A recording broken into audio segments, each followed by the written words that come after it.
Welcome to another exciting episode of the Comic Book Chronicles.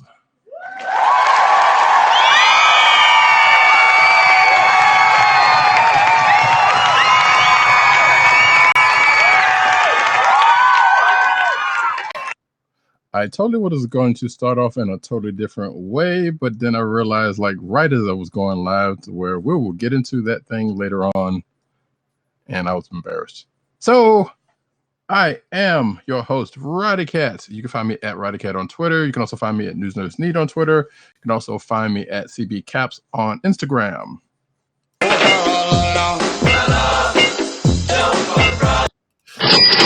We gotta find a new sound clip for it. And the man who brought us said sound clip, the man behind the soundboard, soundboard, our man in Brooklyn, @1agent_70 on Twitter and Instagram. What's up, everybody? Where Brooklyn at? Where Brooklyn at? Where Brooklyn at? That never gets old. Who again is in the throes of sports ball, so if you hear any strange sound out of him outside of usual, you will know why. Yeah, all you owners of Patrick Mahomes and fantasy football, you have my sympathy right now. We are streaming live Thursday night. Indeed. Shout out to all my other streaming folks Thursday night. Anyway, not with us is PCN_dirt on Twitter, Pop Culture Net on Twitter, popculturenetwork.com, and all of his umbrella sites therein. And of course, the Osiris of this ish, Tim DOGG98 on Twitter, The Click Nation on Twitter. That's TheKliqNation, TheClickNation.com, and and CB Cron on Twitter, and of course, Comic Book Resources over there writing his face off. And you can find this here podcast on we hope for a long-term CSPN.us. Do it today. So yes, go there and find us and other fine programming of the podcasting sorts.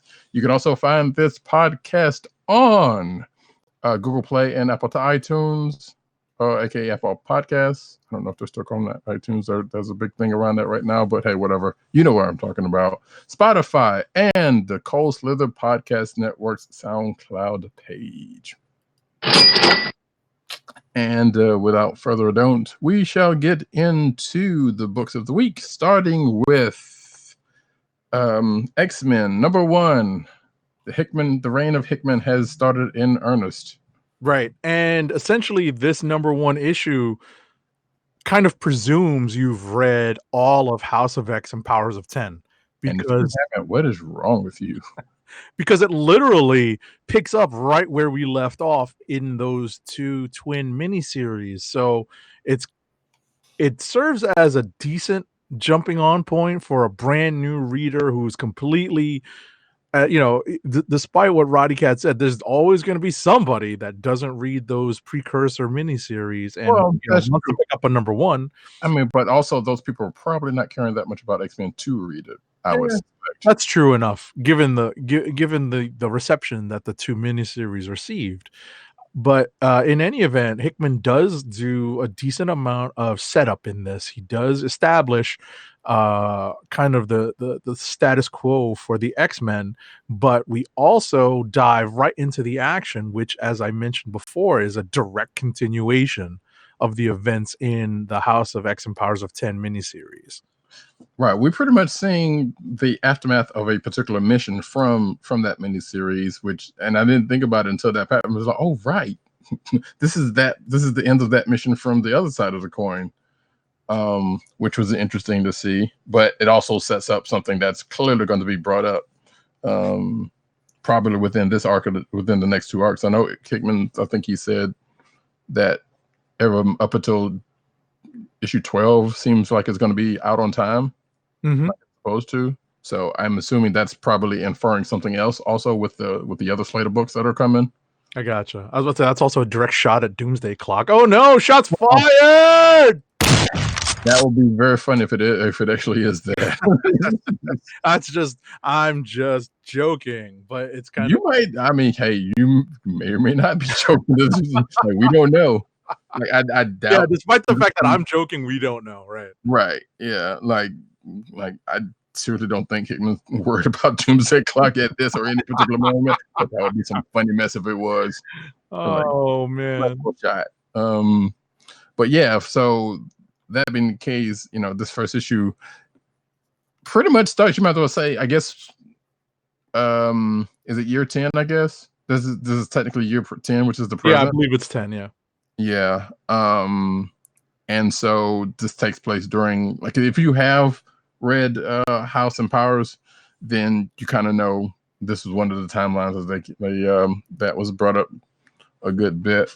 Like I said, especially with one particular mission that this is coming off after. So therefore, this is that timeline, which still weird in the whole the big Marvel, the whole universe of Marvel, because like pretty much everything that's happened to happen has been going on while whatever else is going on in the Marvel universe, right? Connected or not, So, which obviously, when they did, before going into this, nobody could really. There's not a whole lot folks could do. Like they could probably use some characters here or there, or kind of allude to it, but not say anything, fully about it until this moment. So now you will probably start to see other books. We can assume other books will probably, mention a little bit more about what's the state of mankind. Right. It's pretty much, Wolverine. Wolverine could be anywhere, but there's that. Well, Storm is also showing up in like Black Panther. Oh, that's right. That's true. But outside of that, it hasn't been really that much, that many folks showing up outside of here. So, but that being said, so the weird thing about this book is like that whole, it establishes where we are, which we I guess you could say you already knew, but it also shows us one particular family, because technically our family, and that's the weird part about it, because like that family in itself has a lot of branches on that family tree, and even relations. Mm-hmm. And one of those relations was just mentioned that apparently is not necessarily directly family that we know of at this point, but was invited to the cookout, as they say, regardless. And you mean Wolverine? Yes. Yeah, I thought that was a pretty interesting inclusion into the what is known as, and I'll ring the spoiler bell real quick, so just so that we'll still skirt around most of the big spoilery things, but it's worth mentioning here. So I'm going to ring the bell in 3, 2, 1. So yeah, it's called the Summers Habitat. This particular corner of the habitat area. They've actually opened up a small Krakoan habitat on the blue area of the moon. Very Inhumans like. Yeah, someone's got to use it. And so I don't think the Inhumans are there now. So no. I mean, I don't think anybody's there now. Well, actually, I take it back, because didn't like whatever Nick Fury is now, he's supposed to be there. Oh, that's true. Yeah, but outside of that, there's nobody else has been there. That's true.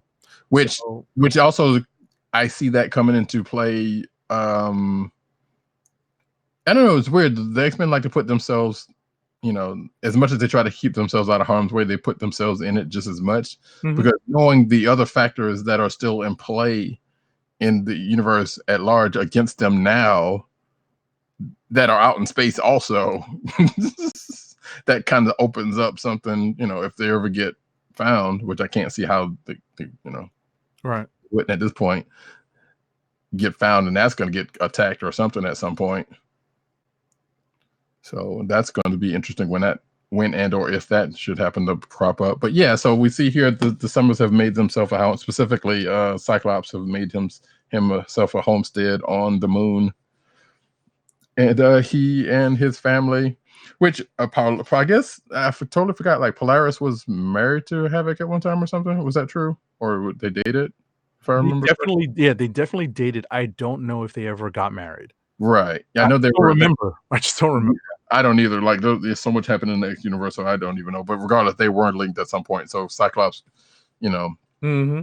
there was basically a TED talk at the beginning of the issue when they were on the mission, but so we're kind of skipping on that on purpose because all of that's like it is what it is on that stuff. Mhm.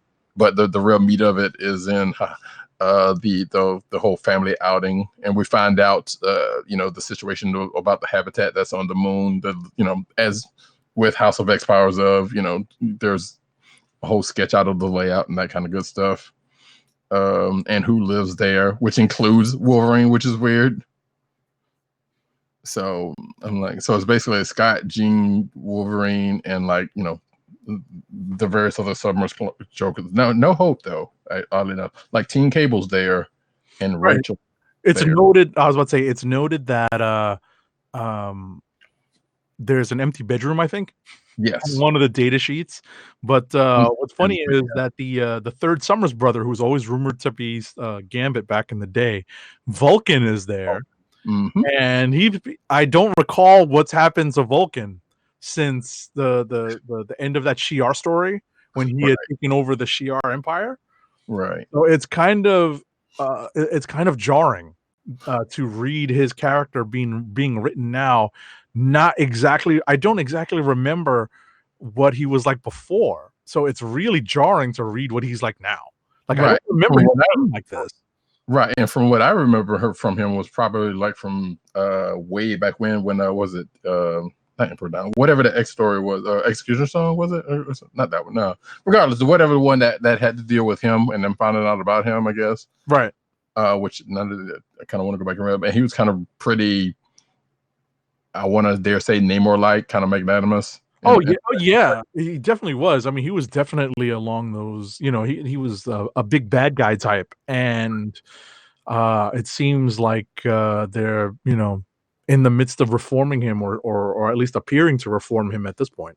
Right, even stating why he acts that way, apparently, in some outer monologue of his own. Right. So I'm like, that's kind of interesting. But apparently, he's also got jokes because that one interaction between him and Wolverine was actually pretty amusing.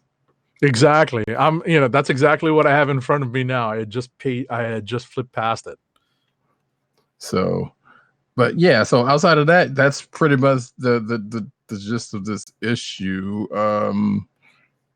Yeah, like I said, that whole thing in itself was like, all right, I get it, but at the same time, well, never mind. I think we do end up meeting someone else that reminds me of a Spider-Man villain that will probably come up at some point. Oh yeah, there's a couple of things. This issue is a heck of a lot of setup, including the parts with that continue directly from House and Powers. This issue sets up a lot of what is to come. One is, there's some time travel shenanigans that's always been part of the story. There's also the Orcus project, the humanity, I guess, a cross section of scientists from both terrorist and non-terrorist organizations who are banding together to try to do something about what they perceive to be the mutant problem. So that project continues despite some of the X-Men's hard fought and bloody victories against Orcus. There's still a faction of Orcus that remains, and we will see how they, what happens to their plans in the next few issues. So there's a lot to be said for picking up, keeping the ball moving, and I think that's what Hickman does in this issue. Right. Like, so we're still in first arc business, but yeah, like I said, coming out of House of, this is pretty much, as they say, the dawn of X has started. Right. And I kind of like, I like, I'm a fan of the Starjammers, so I'm happy to see the Starjammers out here, playing at least a bit of a supporting role, a little bit more than what we're used to seeing. Right. Lately, at least.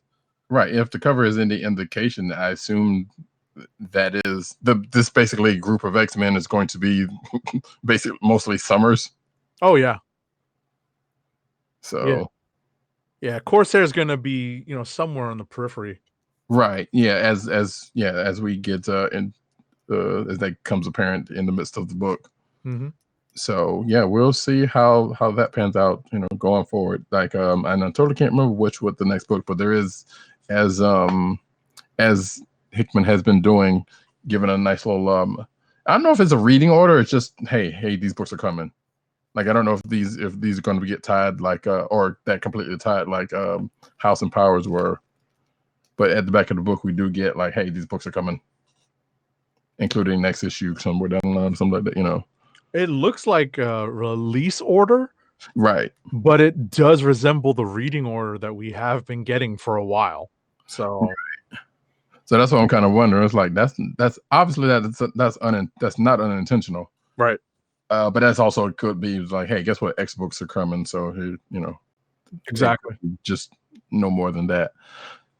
So if that we have nothing else to say about it, we can move on. President Bartlett. What's next? Yeah, grab you some Crow and OxyClean and take care of all of that.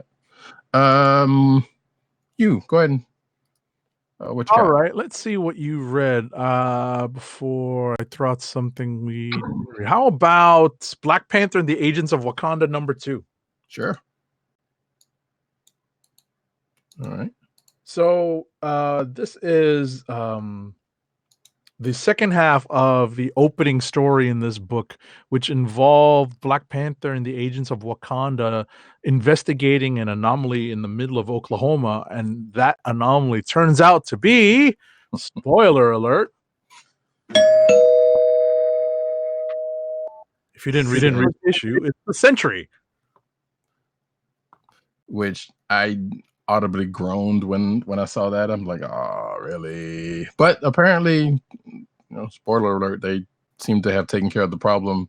Right. It's what's funny is that what's funny about this is that they basically undid the results of a 5-issue Sentry miniseries in one blow from Fat Cobra. Yeah, shout out to Fat Cobra who did some dealings in this book. Basically took everybody's criticism about exactly. Basically took everybody's criticism of his inclusion on this team and said, what's the move? Hold on. I'm scrolling because he had a specific name. Yeah, he had a specific name for the move. It is the sevenfold strike of the annihilated aura. Is that what I always loved? Yeah, that was a palm or something. Yeah, but I've always loved those names. All those names from because they definitely have kept a lot of the things that came out of Fraction. Mortal Weapons. Yep. Mortal Fist Weapons / yeah, because he did both those, right? He did Weapons and Fist. Yes, I know he did Fist, but yeah, no. Yes, I believe so. Yeah, which I still admittedly have not read, but it's good. It's good. Yeah, I heard. I need to go back because every time something like this comes up or something with Iron Fist shows comes up that references something from back then, I was like, I need to read this, and never get a chance to, or I never get around to it, including another book that came out this week. Right. It's like one of those. It's one of those quintessential studies of the character that you really can't process what's going on with the character now without having read it, like Hawkeye. Right.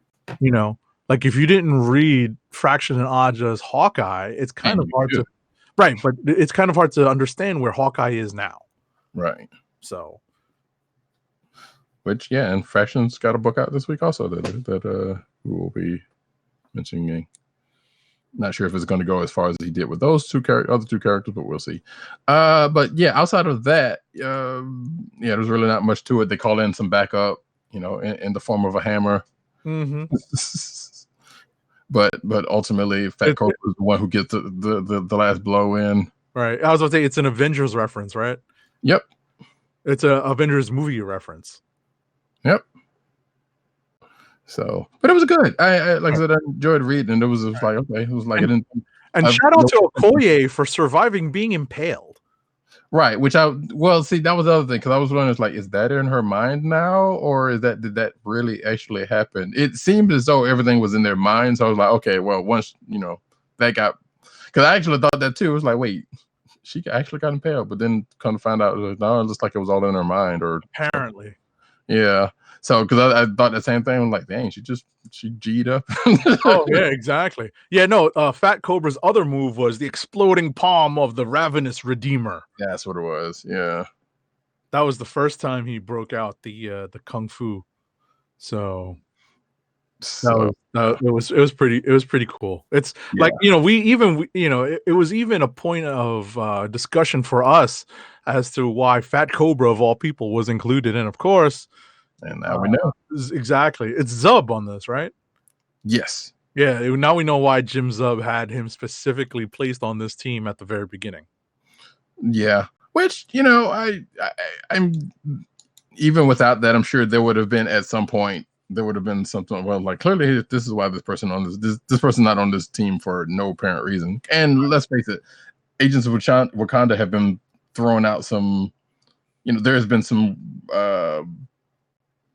there's been a whole motley crew in that setup in the first place. Mm-hmm. So even before this book happened, like, Gorilla Man and Brew and the rest of those cats that just happened to be along, got Wasp up in the cut. Sure. So it's kind of funny because Brew's here. I can only imagine what he would be like on Krakoa right now. Right. And I want to say, it was like, which I thought about that. I was like, wait, was he on Krakoa at any point? Did we see? And I don't remember. Nope. Yeah. So I guess he was like, well, I guess he can come and go as he pleases if he wants to or not. And I'm sure he's not the only mutant that's like out in other spots, that hasn't shown up there yet. And I feel like I've seen, if not on Twitter or something, in the back of a letters page, like, hey, how come XYZ hasn't shown up on Krakoa yet? Which, I'm sure at some point, maybe that'll get addressed. Or maybe not. We don't know. So yeah, Black Panther and the Agents of Wakanda #2. I'm still kind of interested in the book. Yeah, this issue proved to be fun, especially with Fat Cobra taking a center stage. So I'll be interested to see where the next story goes. Or if anything, like, given what happened at the end of this, like, well, is something going to come back on that? Because it could lend itself for something coming back, possibly. But if it does, who knows? So next up, well, I guess let's go Arrow #4. Sure. So it seems like we've gone, I guess, back in time, because we're pretty much back at the first issue of the book, or at least events that stream from the first issue of the book, when she was out and about with her boyfriend, and then something jumps off out, and she wants to go take care of it. Which is weird because we thought it jumped into something else, and then it just snapped. I think, if I'm not mistaken, last issue was a flashback, but I'd have to go back and read it. Well, see, that's what it didn't seem like it at the time, because it felt like, I mean, you're probably right, put it that way, but it kind of seemed like, well, it was coming off of that and then going into this other thing, and then this was the snap, this was the flashback, it seems like. Right. But we don't know but that could be the case where you're right and that was a flashback and this wasn't. Sure. But it didn't read that way to me, put it that way. Right. I mean, we read a lot. So, for someone we read a lot of books. So that's what I mean by this is, for someone who maybe is only following Arrow, it's a little easier for them to recall what happened in the previous issue. But and that is AERO, not ARROW. Exactly. Arrow. Yeah, it's kind of hard to differentiate the pronunciation. I wanted to clue yourself and our loyal watchers and listeners in on a conversation I had with Greg Pak. I actually asked him some of the questions we had about how he is adapting these books into for English language readers. And what he told me is that he's getting literal translations of the dialogue, and they are reformatting it so that it's a little bit easier to read in terms of dialogue. But they're also shifting, right? And they're shifting panels and sequences around to make it a little easier for us to understand and for storytelling purposes. So that's essentially what's happening. So straight from the writer's mouth, that's what's happening, at least for these adapted sections. Sure. Did you ask him for the did you ask him for the original translation? No, but he told me they were literal translations that were provided, and what he said was a lot of these books were published electronically. Right. They were web comics, and so I don't think he had copies of them handy. But it would have been funny to see, hey man, show me the emails. But Right. but in any event, that's essentially what the process is, at least for these for the portions of these books, both Arrow and Swordmaster, that are being adapted for English, for American and just English speaking audiences. So it's it's proven to be, at least with regards to the sequence in this story, a little confusing, but like we said, it's probably because we just don't remember the events of the previous issues that well. Right. Maybe. If we had a chance to maybe pull up issue number 3, we might have better luck.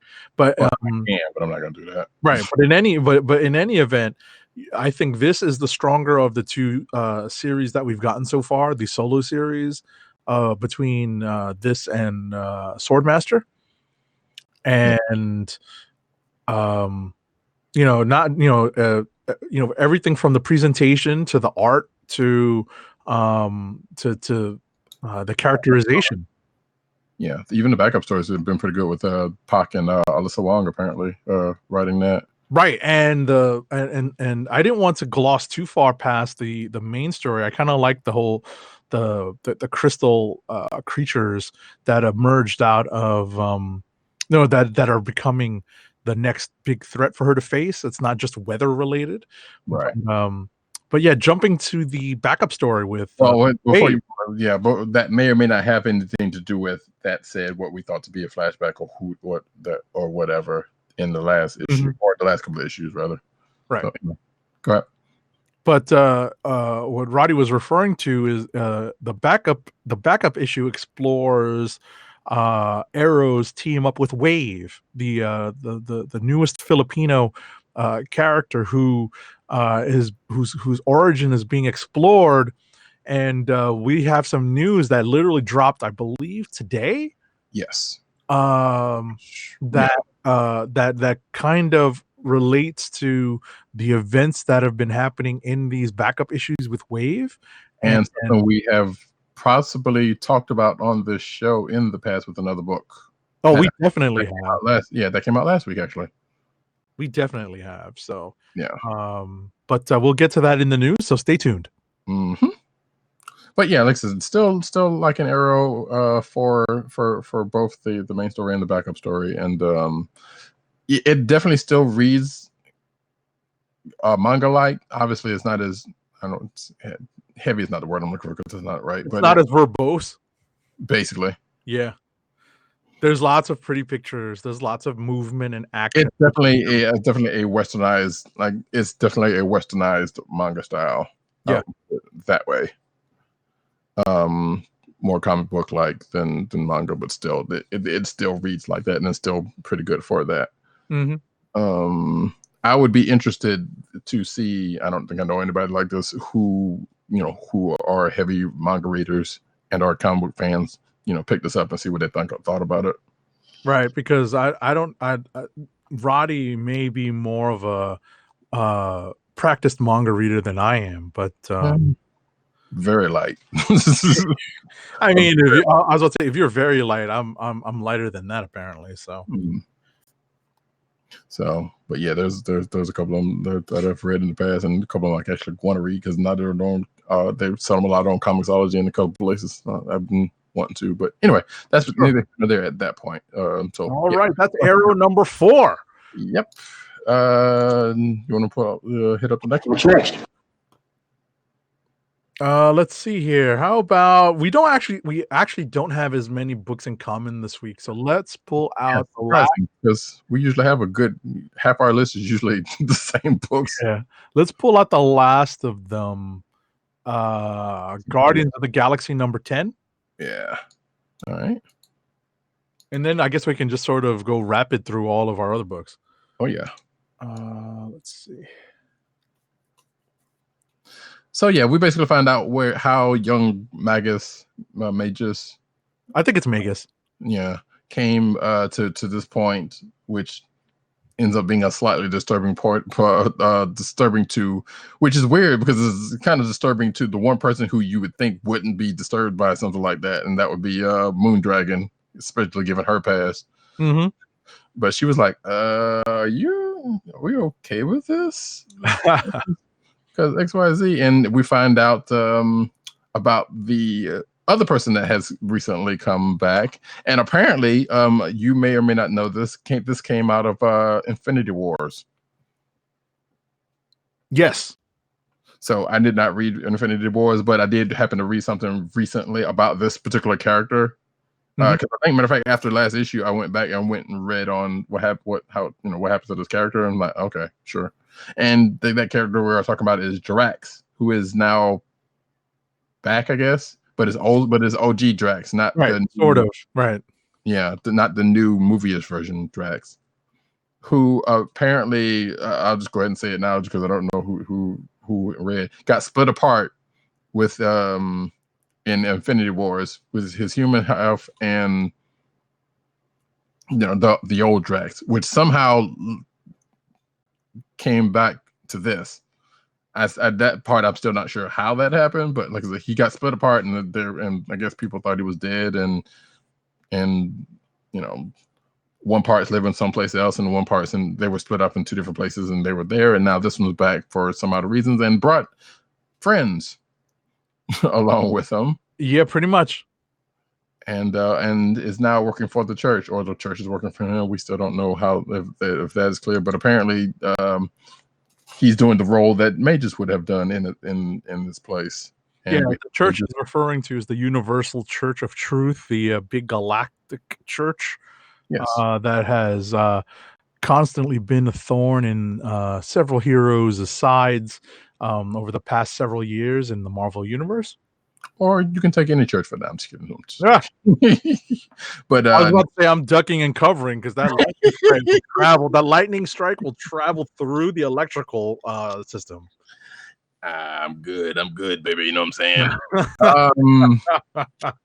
But no, the Universal Church definitely, who has come back into existence. Older Guardians, not older Guardians. Well, Guardians fans of a certain vintage would know that name and know their impact on the cosmic universe, the Marvel universe. So. But yeah, so we found out about how those people came out, and we also find out that apparently Rocket is not as in good a shape as we knew he wasn't in good shape, but he apparently is. It's deteriorating, I think. Yes, it's in worse shape than we knew. Right. It's that big mech. Worse. Yeah. That big mech that he has is doing more than just being big bad and Gundam like. Yes, exactly. So apparently there's some. It's a mix of, what's funny is that this rendition in this issue looks a little bit more Robotech. Just a little. I can see it. Yeah. Just a little. I mean, because the similar Gundam design and the Robotech design that is also similar to this, definitely one product played off the other at some point in time anyway. So I'm sure as Donna Case's writing this was like, hey, yeah, make it like those. So, which, hey, I appreciate because I like Gundam more than Robotech, but regardless, hey, giant mechs also always awesome. Yes, that's one of the reasons why one of the few anime series that I constantly try to catch up on because I love the mecha. So you may want to try out SSSS Gridman. But we'll talk about that later. Somebody out there is like, yes. All right. But anyway, it's not necessarily, it's more Ultraman-ish type, but regardless, there's big giant mech in it. Anyway, back to Guardians. So yeah, so with that, we see Rocket and crew go to rescue Quill and the rest of them from the church, from the Universal Church, and Rocket, in true one would say almost MCU style, makes an entrance as he tends to do. Sure. Which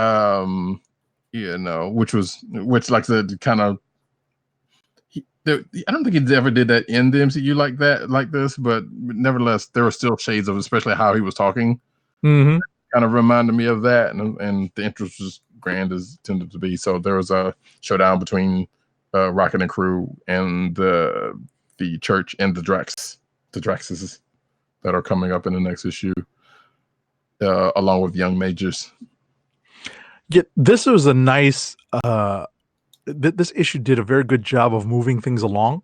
Mm-hmm. So, not that it was stagnant over the last couple of issues, but in the mission to retrieve Rocket, we kind of lost a little bit of track of what was going on with Star-Lord and his father Jason of Spartax at the church. But now things are moving along briskly in this issue, so we will see what happens in the next issue. It's we've gotten some news as to the future of the series, so which we talked about last week. So right, so we're talk about last week, not even some of, but right, and we are at issue 10, so we are halfway there. Mm-hmm. So yeah, Donny Cates no stranger to writing, second to like Ed Brisson writing real action-packed type books. Right. So this was that. So I guess we are ready to go rapid fire. All right, I will spin it up.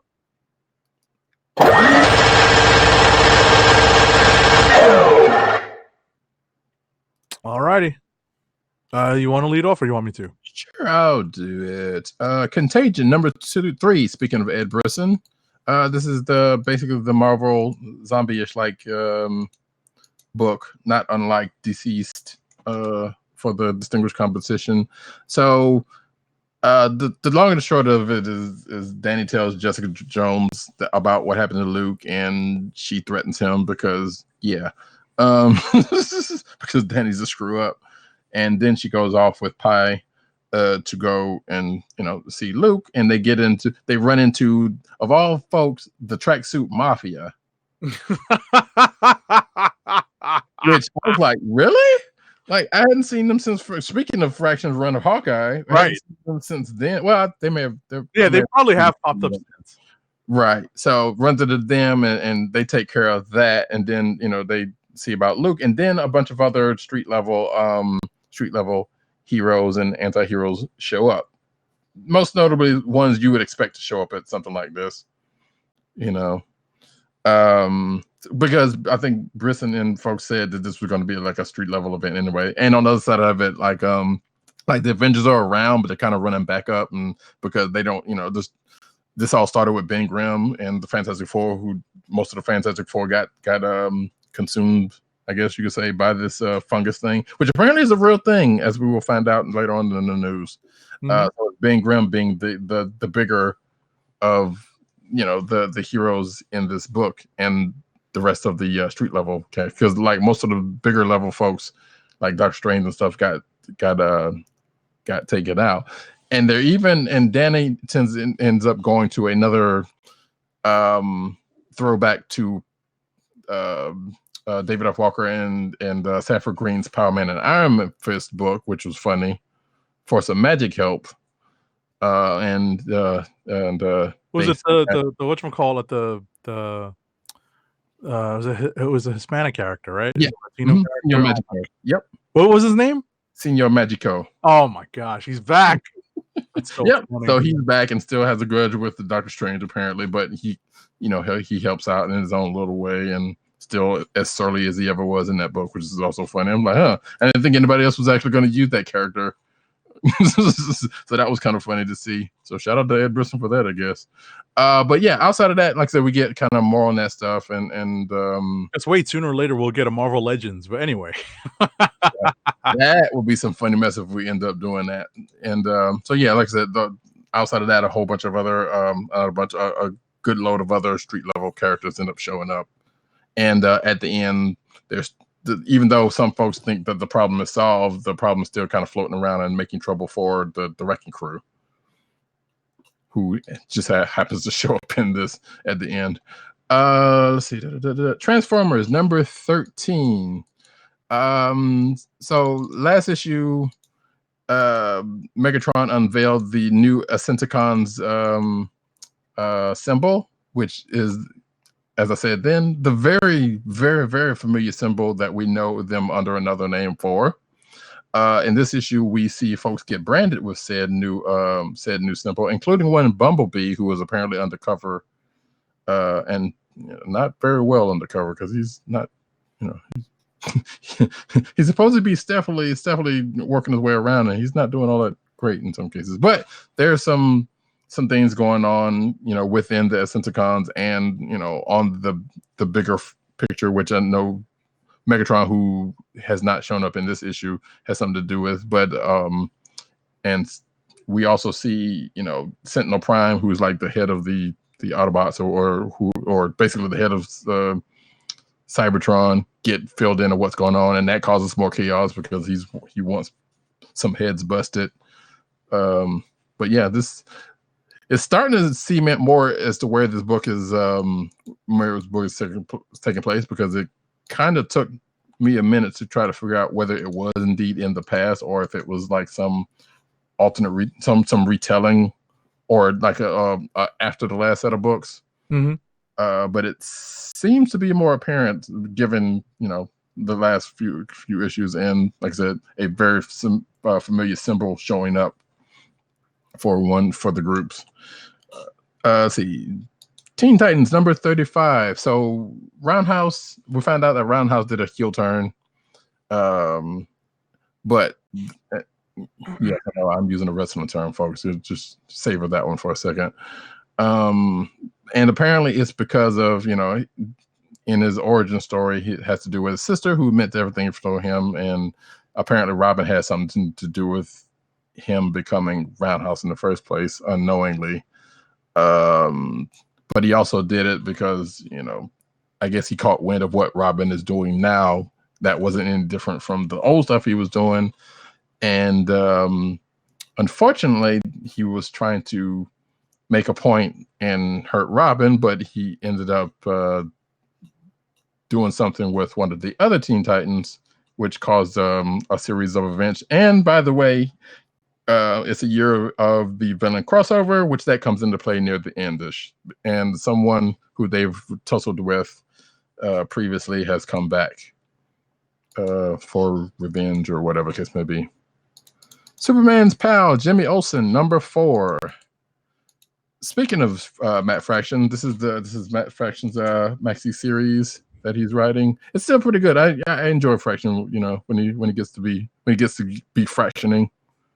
Yes, that's not a word, but still, I can't say he's necessarily doing the same thing he's doing with Hawkeye and or Iron Fist, but he's definitely throwing a bunch of stuff out there. So, a parts of the book is like, hey, Jimmy's family is old enough to where it founded Metropolis and had some run-ins with the Luthor, which has been a kind of crux of some of the stuff. And now a lot of that gets tied back into what's going on now, where Jimmy is in Gotham and hiding out under the name of Timmy Olsen, who is who's an obnoxious YouTuber, goes around doing, like pulling pranks and doing stupid stuff like that. It's a tone if you've ever seen those type YouTubers, the tone that is going on here. And apparently, Lois Vapes, who knew? Jimmy stole, if you know that old Christmas chestnut, we know who stole the Batmobile's wheel. And Jimmy has been a part of that and of a few other different things. So yeah, he's basically trying to get help taking down Lex Luthor because of something that happened in the first issue, and he's and whatever's going on, right now, which it's Lex Luthor. Of course he's involved, but this is clearly has nothing to do with what's going on in the year of the villain. Metal Men number 1. I'm not sure why I read this, but I read it regardless. So, because I don't know that much about Metal Men, I don't know how much you do. Not too much. Yeah. So basically, just like other robotic entities in the in the DC universe. They were created and they have their creator there, but apparently their creator has held some secret that apparently they found out about now, which caused him to basically reset them, and it has something to do with their origins or how he may or may not have made them. Okay. But on the other side of this, we find that there is coincidentally near the site of the Challengers of the Unknown's new base, which is another book I haven't read, they found some sentient nth metal. Yeah, let that sink in for a second. And so, finding this out, apparently this sentient nth metal is looking for the Metal Men's creator, who a friend of his found out that what it is, and apparently because of this, there may be another new version of the Metal Men that are coming because of this. Because hey, you got a nth metal; these are Metal Men. XYZ. Exactly. Hence, exactly. Justice League number 34. I know Agent 70 hasn't read this, so I won't go into too many spoilers, but stuff's still going on. Stuff that's still kind of confusing, as per Matt Wang. I definitely sympathize a little bit, and this one's relatively straightforward. Relatively straightforward is saying a lot for this book, but yeah, let's be saying there's a lot of action. Somebody screws up, which if you've been reading the book in the last few issues, you knew what was going to happen with that. Let's just say things turn. Things have taken a turn in this Justice League Doom thing. Okay. Maybe not for the better. And we'll go like that. Oh yeah, and Justice League Beyond shows up, which I think we may have talked about in the news. Right. That came up last week, I think. Yeah, but they not necessarily a bigger part, but they make a play in here. John Stewart has a nice little monologue, so that's always plus. But yeah, it's good. It was pretty decent read though. Like I said, slightly confused. This one's probably less confusing than this past issue because I read this in 33 to catch up. And it's like, well, reading those together, it's a little bit better, but it's still kind of the last book that I kind of skimmed through, so I don't really have much to say about this, is Crazy #1. So back in the day, there was this parody magazine, one of probably a couple, now that I think about it, that Marvel did called Crazy. It was a Mad Magazine type style, and this is no different. You got like Jerry Duggan and a bunch of folks doing little stuff in there, and it even kind of parodies itself in a panel or two. If you like that kind of stuff, it still seems like that kind of a book. If those of a certain vintage will only know about it because this is a book from probably early mid 80s. I was about to say this goes back at least that far, if not further back. Mm-hmm. So you would have to be that vintage to know of this version. I barely remember it. Yeah, exactly. I'd only ever seen copies in like the back of the comic book store or in a box somewhere. I'd never seen them on sale. So only the title and maybe the cover dress, the trade dress rings any sort of bell with me. Right, but it wasn't one like it was like out of the parody magazines that Marvel had, or that had parody like Marvel. It's not necessarily parody, but like Marvel Fanfare and stuff like that, and the Fred Hembeck stuff. That was kind of more right. I was gonna say not necessarily fanfare, but more like what the and that kind of stuff. Also, yeah. But so like I said, if you're interested in like I said, it's a Mad Magazine stylish book, then give it a check. Fanfare was like a deluxe type like a premiere type publisher. Exactly. Yeah. Well, no, like I know if I remember, Fanfare had like a couple of really good stories, but they were on like Baxter type paper. Back when that was a thing, like you had to pay a little bit extra for it. There's like a big Black Widow story in there that has gone up in value because of the movie, because I think there might be some characters that come out of that are going to be used in the upcoming movie. But it wasn't necessarily like what Presents is doing now, though, right? No. It was more of a prestige type thing, right? So that's what I meant. That's what I was getting at. It's more of a prestigious type publication, right? Yeah, I just wanted to clarify for folks to be like, well, that Marvel Comics Presents is out now, which is still another old book that they just haven't bring back. But Right. okay, cool. Right. Yeah, I was gonna say Presents is more of a like ongoing anthology. So Right. but all right, so it's my turn for rapid fire. Let me load the clip and let it go. Batman number 81. This is the latest chapter in Batman's quest to retake Gotham City. In this, I needed to actually catch up on this series. It's funny. This is one of two books out this week that have art by John Romita Jr. In the book. He's become a DC mainstay. I believe he's exclusive to them nowadays. But it's funny that you can actually tell when he has more time to work on a book because, in keeping with the monthly schedule, there's obviously moments where Ramita Jr. Ramita Jr. is a little bit more than he should, and some people kind of get turned off by some of the way but by the way he draws some things, especially characters and faces. But other, he does a good job in keeping up in this. This issue has the Bat family taking on the Flashpoint Batman and Batman and Catwoman doing their best to take the fight to Bane.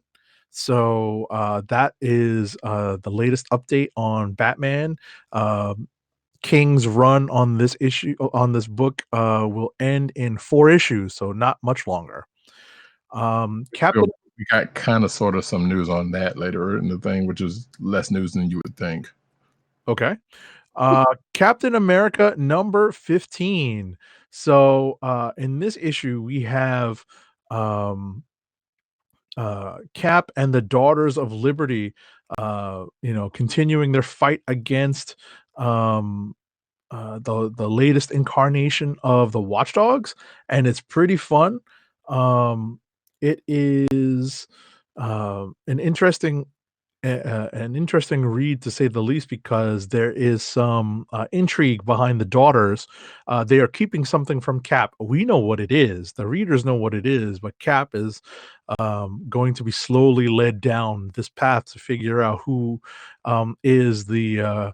And here's a minor spoiler, but it was revealed, I believe, like 2 issues ago, that there is a mystery operative. Who's working with the daughters that Steve cannot know about yet. So they're keeping it from him. Let's see. We get a little bit of Cap history.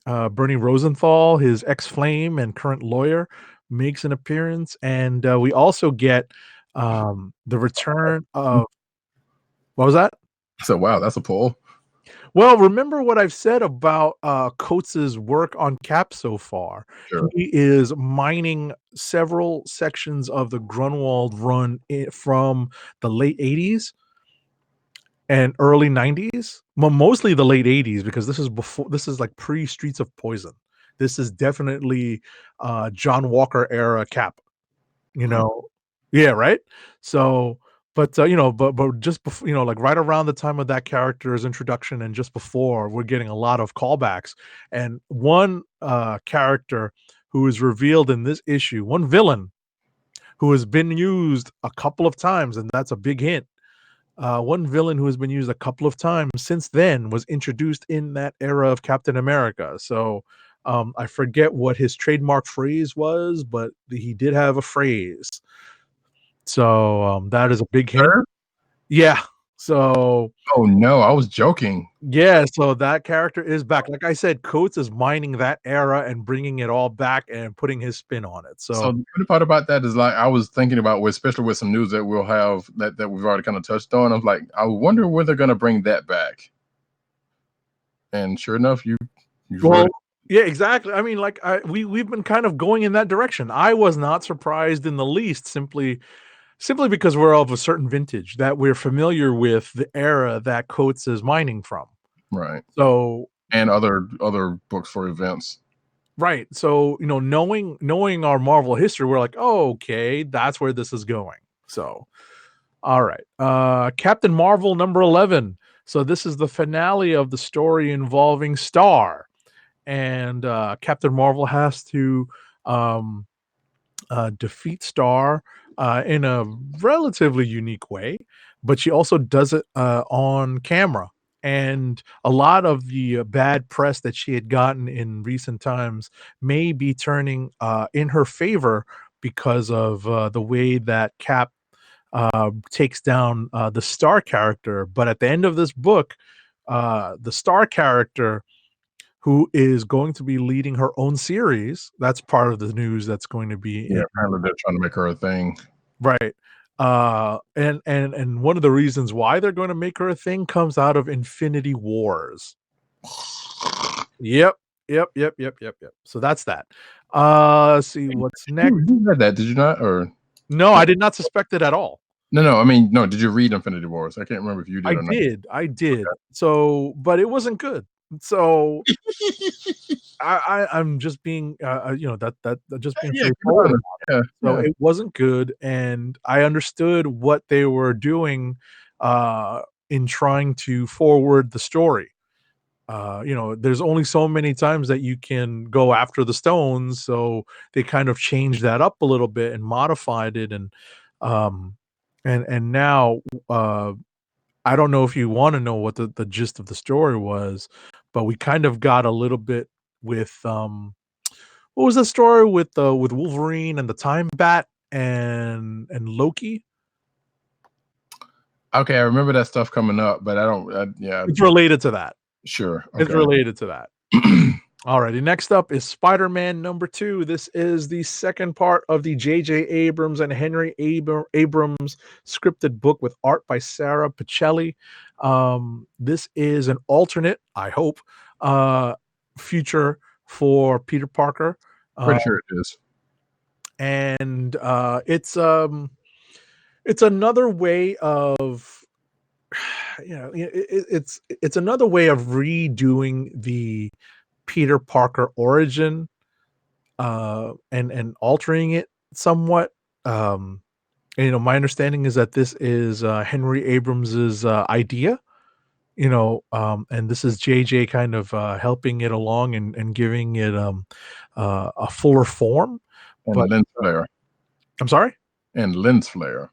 Right. And it's definitely fun. It's definitely it's derivative, obviously. We all know what it's based on, but at the same time it's updated to a certain extent. And I can't help but smile at some parts of it because they're trying really hard and the Pichelli art is working. I'm not 100% sure where she's getting this very weird original but very weird rendition for or this version of Aunt May. Like her Aunt May just is not, it's a very odd looking Aunt May. It's not out of the movies, it's not out of anything.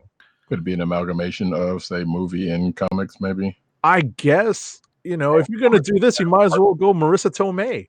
But no, but the thing is, we're also dealing with an older Peter at this point, so I understand the choices that they make here, but it's still a really weird. It actually throws me off, believe it or not. And I love Pichelli's artwork. It's she's very good at doing people.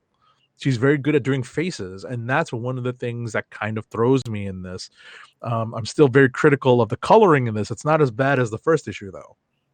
I think it's still Matt Wilson, but I'm going to scroll back and double check. But no, it's Dave Stewart. No, it's Dave Stewart from the first issue, too. Very flat colors, not very just, it makes it very difficult to look at the art. And I'm a big fan of Pichelli's art. And But apparently Catwoman shows up. in a way, in a sense. Does it seem like I mean, this could very well be a version of Black Widow, but I mean, a Black Cat. But Black Cat, yeah. Does it seem like something they could potentially mine out into a movie? As a possible future, I mean, they've already established that in Spider-Verse. If there's anything, what's funny is that as much as I'm not a fan of the whole multiverse story stuff, especially with the way DC has kind of done it to death. In Marvel, they've done it, but it's always been on the periphery up until Spider-Verse. Once they did Spider-Verse, it became a really big part of the regular Marvel canon, you know, and now they're sort of letting it stay in the Spider section of the universe, Right. and it's interesting to see. It will be interesting to see if they decide to, um, like you said, make this particular version a movie, especially given Abrams's clout in Hollywood. Right. Some would say that like Exiles, like granted you have to be a particular vintage for that, but Exiles and maybe Secret Wars kind of lend it to some of the multiversal stuff kind of coming front and center. Right. Also. Right. But I didn't really read Exiles too much. I always thought it because remember the big multiverse story was Age of Apocalypse. That was like the big Marvel that was obviously well after DC's, DC had to have a crisis just to help fix the different multiverses. Kind of House of X would kind of roll into that, maybe possibly, but that only like. But I'm thinking of whatchamacallit. But I'm thinking just historically. Yeah, Right. just historically, I think Age of Apocalypse is the first one I can remember for the Marvel universe. Obviously, we've dealt with some futures like with the original Guardians concept. That's supposed to be from a far distant future. Yep. But in any event, I wouldn't be surprised to see if they decided to convert this into a movie, as I mentioned before, like a possible future for Spider-Man. Superman Year 1, number 3. So I don't know if you've been reading this. Nope. All right. So it's actually on the fun side because it's another retelling of a possible future. It's another retelling of a possible origin that is modernized for the present. When I think of the future, I think of how one would see Superman's origin as it was originally told pre-crisis, it was kind of told in Smallville, the TV show. It's updated here in this Superman Year 1 story, and Frank Miller decided to update Clark's origin to make it a little bit more action adventure-y. But this third volume of the 3-issue series, basically covers a lot of what we've seen in the most recent Superman movies. And it's a little too reminiscent of it. And I guess that's essentially the gist of the way we're supposed to understand Superman's origin in today's Superman continuity, the way it's been established. I think this is supposed to be outside of continuity, but a lot of it rings true with how I understand the updated Superman origin has been told in New 52 and whatnot, and post, and Rebirth. Cool. So, but getting back to one thing I mentioned earlier, Romita Jr. doesn't Romita Jr. as much in this. So you can tell that he had a lot more time on this book, to do the art on this, do the layouts. It's very clean. It's not very Romita Jr.-y. So when you have a chance to flip through, and I'd recommend that you do, just to see what I mean by this and to see what they're getting at in terms of, it's the anchor on this is Danny Mickey. It's not Klaus Janson, so it's not going to be very choppy. Danny Mickey was one of the anchors from I believe Extreme Studios or Wildstorm, or it might be a Wildstorm guy because he's with DC now. So the work is very, very clean, and the colors definitely complement the clean lines and the clean backgrounds in this book. So as I mentioned earlier, you can definitely tell that Romita Jr. had time on this and didn't really have a chance to Romita Jr. the book. And those of us who know his art understand what I mean by that. Oh yeah. And you will see also hints of some of the events of the movies, unfortunately, as I mentioned earlier. as you progress through the pages of this book. Let's see. The next book I've got is Superman Smashes the Klan #1. This is by Jean Luen Yang. This is speaking of kind of a version of the Superman origin. This one actually being out of continuity goes all the way back to the original, I guess, pre-crisis way of telling Superman's origin because of the timeline that's established. We're going all the way back into the 20s, when Clark initially lands. So that's sort of the timeline that we're dealing with. Okay. It's a pretty interesting read. It centers around a Chinese American family that moves from the metropolis Chinatown into the suburbs, and the racism that they encounter once they move into the suburbs, and unfortunately the local chapter of the Klan. Hence the title of the book. So this proves to be a pretty entertaining read, and it is obviously coming from, and telling a story like this, given the timeline from a point of view that we're not used to seeing. From an Asian American point of view, definitely lends to a unique story that we haven't yet seen when it comes to telling some of these more historically centered comic book stories. So the art by Gurihuru is cartoonish, but still very much on point. It's the storytelling is top notch. It may not be up your alley if you're looking for heavily rendered superhero art a la Barry Windsor Smith, and those of you who follow my Instagram know why I mentioned that. And but all in all, it was actually a pretty interesting read, and is up for is definitely a potential click of the week pick for me. Most recent, I will say before you go any further, Gurihiri was most recently on Unstoppable Wasp. If Okay. outside of me have read that book, so Gotcha. Oh, and also we'll say that apparently Superman Returned is on Netflix. Yes, I did see that actually. I saw it when I was flipping through. Hmm. Last book I kind of caught up on this over dinner tonight. Absolute Carnage. So Why would you do that to yourself? this is listen, as a panel, the four of us actually like Donny Cates as a writer. This is true. That's why I'm willing to give this book, this event, an additional chance. Cates had some of the longest lines for autographs at New York Comic Con that I saw at his Artist Alley booth. And he's got a lot of fans, but obviously he's done a lot of work, so it's hard to tell what people were getting signed. Right.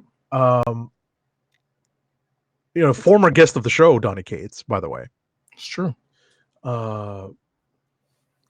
What's disturbing to me, and I'm still having some problems with this, I think it's because I was not a fan of the Venom movie, is the continuing attempts at redemption for Eddie Brock. And this has been going on for a long time, ever since the whole Lethal Protector series, ever since they kind of stopped having Venom be the I want brains symbiote. And and I've joked about it before how I believe it was last week's issue of Amazing Spider-Man where Spidey's not the star of his own issue of his own comic, because the story still centers around Carnage and Venom. It essentially still applies in this issue. Brock is the star of this story, and the quest to stop Carnage from I guess bringing the symbiote god Null to Earth is continuing.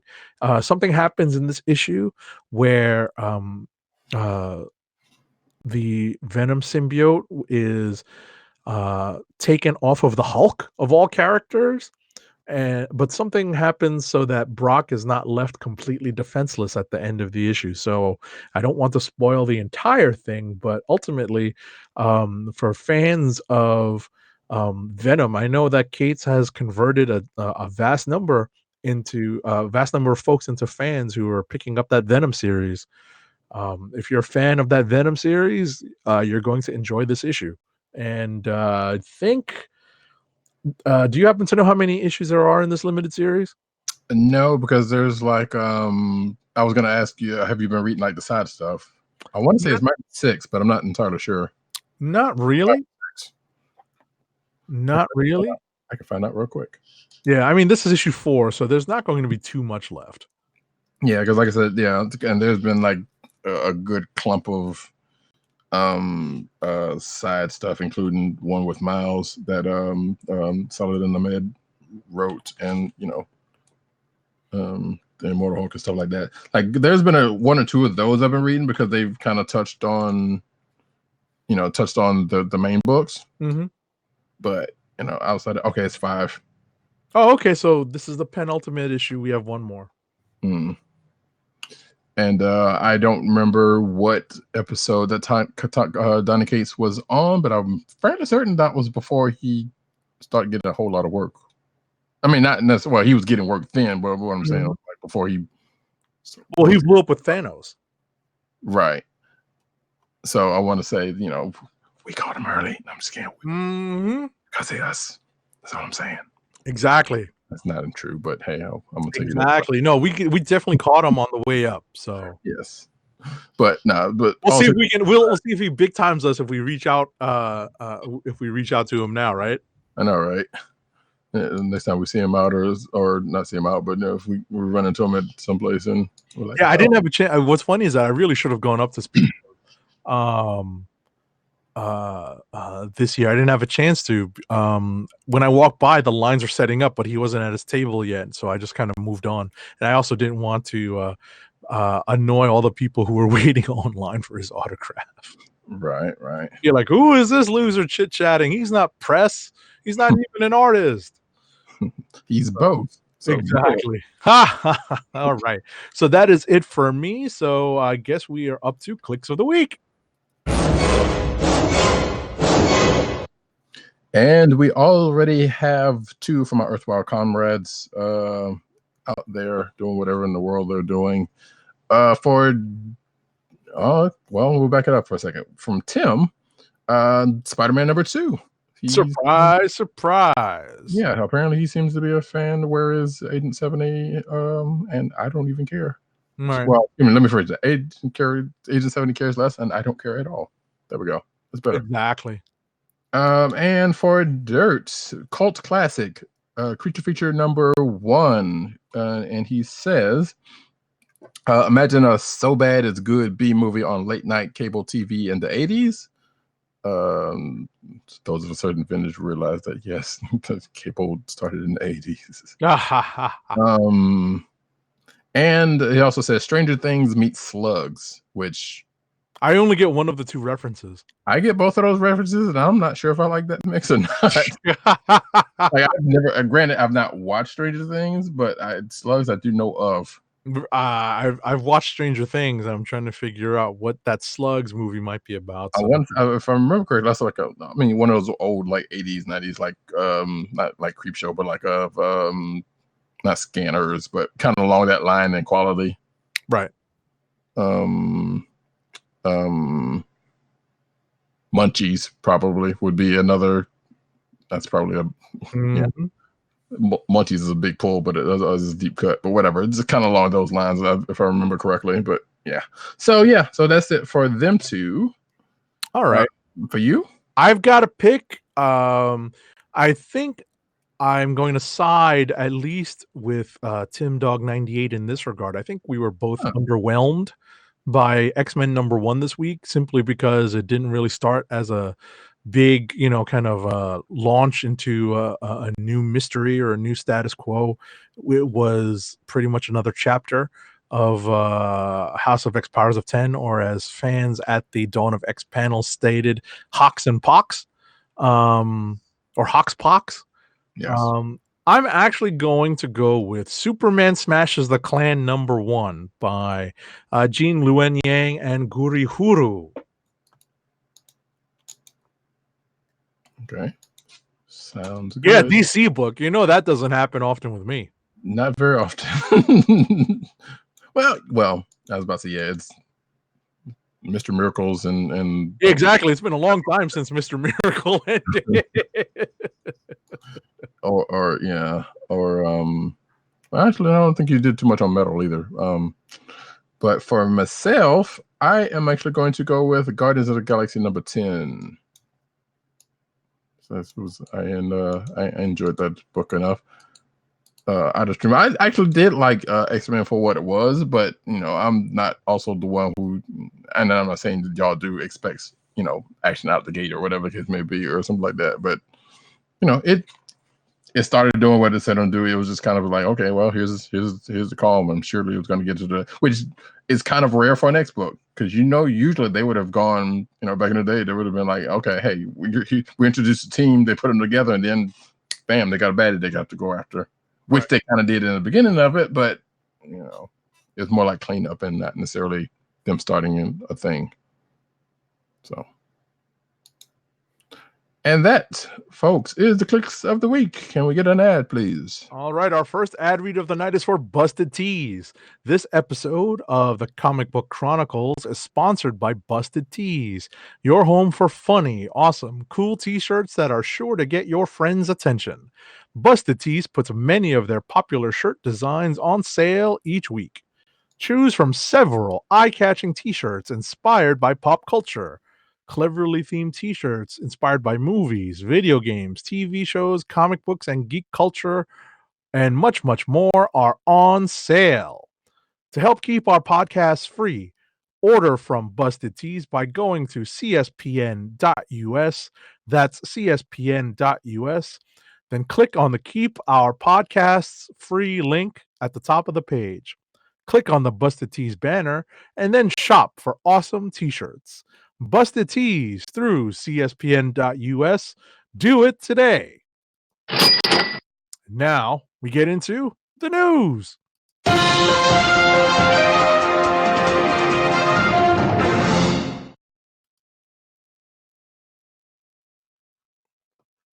You're on mute, Roddy. I like how I had Guardians as a click and spent more time talking about X-Men, but that's kind of funny. Anywho, cinematic news. We start off as we tend to every week with Mark Ruffalo shares the cutest fan reaction to the Hulk's first smash, and it's been making the rounds on social media. If you haven't seen this by now, it's did you skip over the Marvel's Eternals story. Did I? You know what? I might have. Hold on. It's okay. You can read that. I'll do the Marvel's Eternals one, and then we'll go back into regular order. Oh, yeah, I certainly did. Doggone it. Well, it was a story from last week anyway. So on the Twitters, Mark Ruffalo caught wind of a person's put their daughter's reaction to see Hulk smashing, I guess, and I'm assuming the first one, the first Avengers movie. Right. And it's very cute if you haven't seen it by now. But it is from the first Avengers movie. And he captioned it by saying, the secret way to stopping Dr. Banner from turning into the Hulk. And he has he had the tweet in question linked to it. It's very cute if you haven't seen it. So all right, go back to first. All right. Marvel's Eternals set photos have revealed Richard Madden's Icarus dressed in denim. So they're the first photos we've seen of Richard Madden's Icarus from the set of the Eternals movie. He was spotted on set in that set of denim, and production on the movie has been underway for a few months now. But we haven't seen more than one actor at a time. Right, and I guess some people were saying that which that doesn't seem why this would be the case, but he was in denim because I guess they were doing like some CG stuff. But, okay, put him in denim for that kind of stuff. So that would be weird given whatever. But regardless, hey, they could be running through the scene probably, and before whatever. Who knows? Regardless, it is what it is, or it could be something else. Mm-hmm. Because I mean, it is the Eternals, and like maybe there's going to be a part of the movie where he's actually in plain clothes before eternalizing. I don't know. Regardless, next up, Robert Downey Jr. tells a story about filming Stan Lee's Tony Stank scene. So this is actually from that same, I want to say this is from that same Howard Stern interview from that we mentioned last week about other stuff. So yeah, he basically tells the story of the last time he saw Stan Lee, and he says here is like one of the last times he saw him. We were shooting Civil War, and in his cameo that day, he was I think a UPS delivery man, and he had a great line. He goes, that famous line of and he says that was the last time I saw him. And the craziest thing was he says he said on the first take he nailed it, and then they go, all right, resetting, let's do it again. And yeah. And then he says, I have a package for Robert. So basically he goofed the second one but nailed the first take of that scene. So it was cute, I guess. And of course there's video of this of the interview where he's talking about this. So you can go check that out if you are a person who likes Howard Stern, I guess.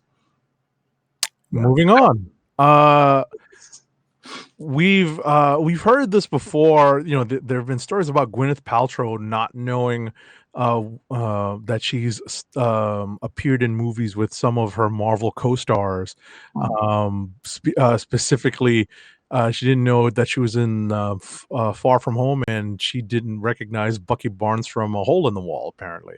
Nor Samuel Jackson, which was the I think the story that we had on him. Or more recently, I think with Sam Jackson. Mm-hmm.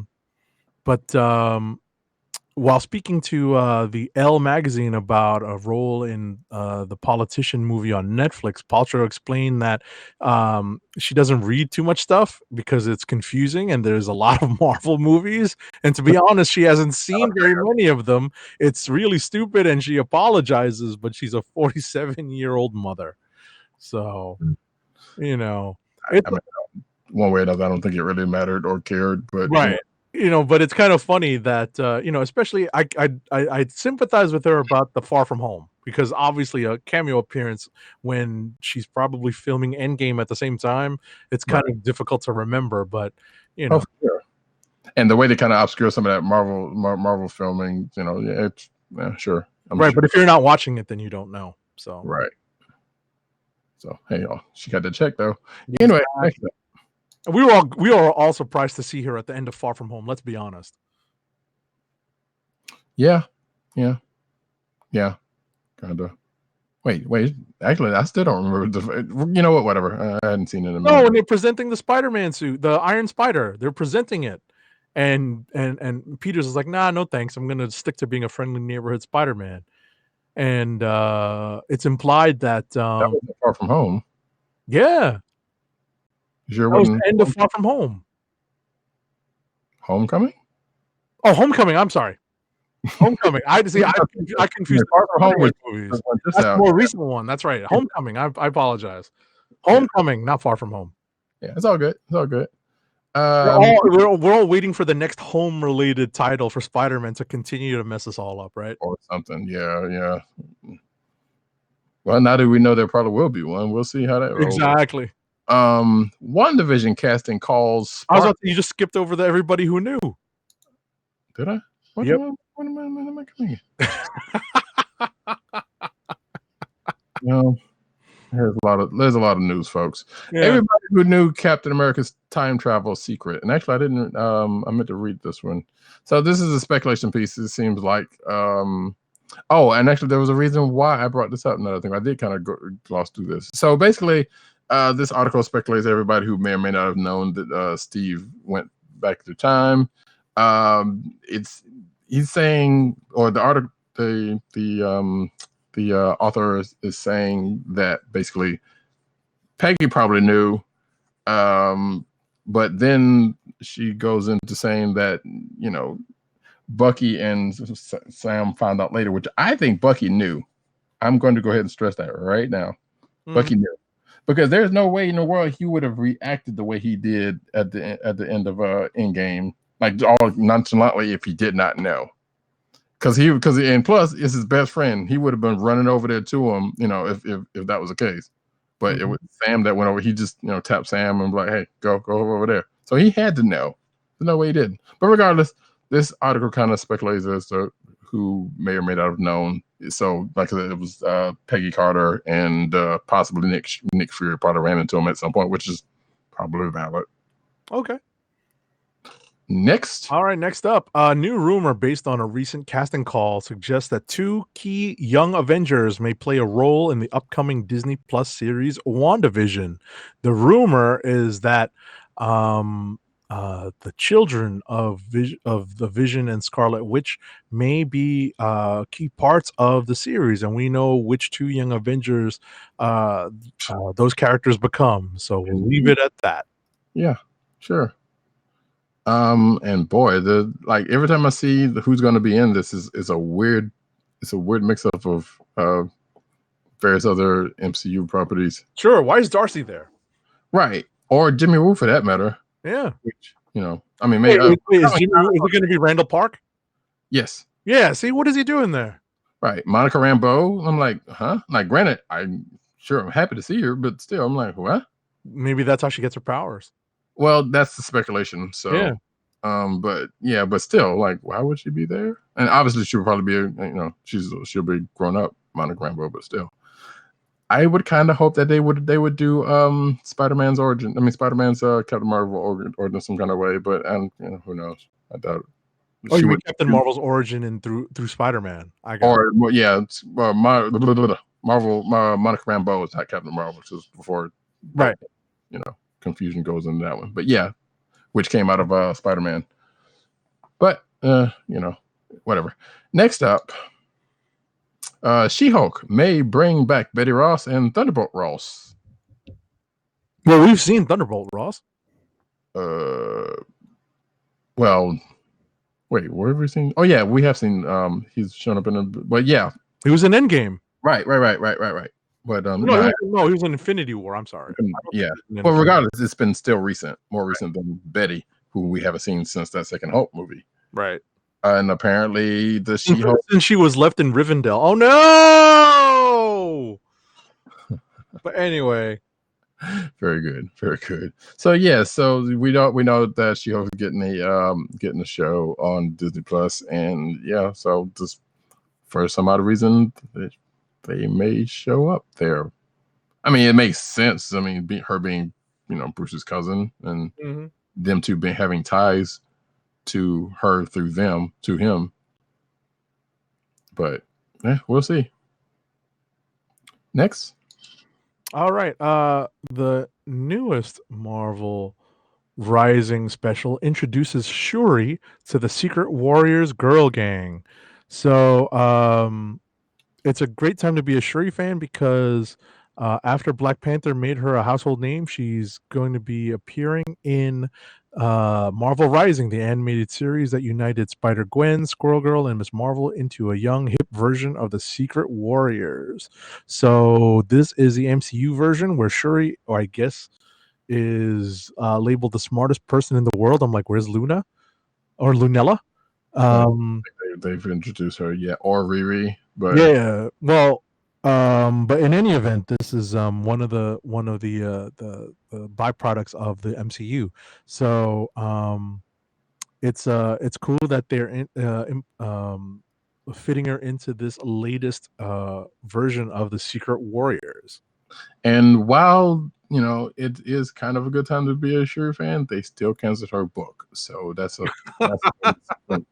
totally different thing. Right. It's a different but same thing, because whatever, that book was good. Anyway, the big news that happened yesterday, or was it yesterday or Tuesday? I can't remember. Actually, it says out here.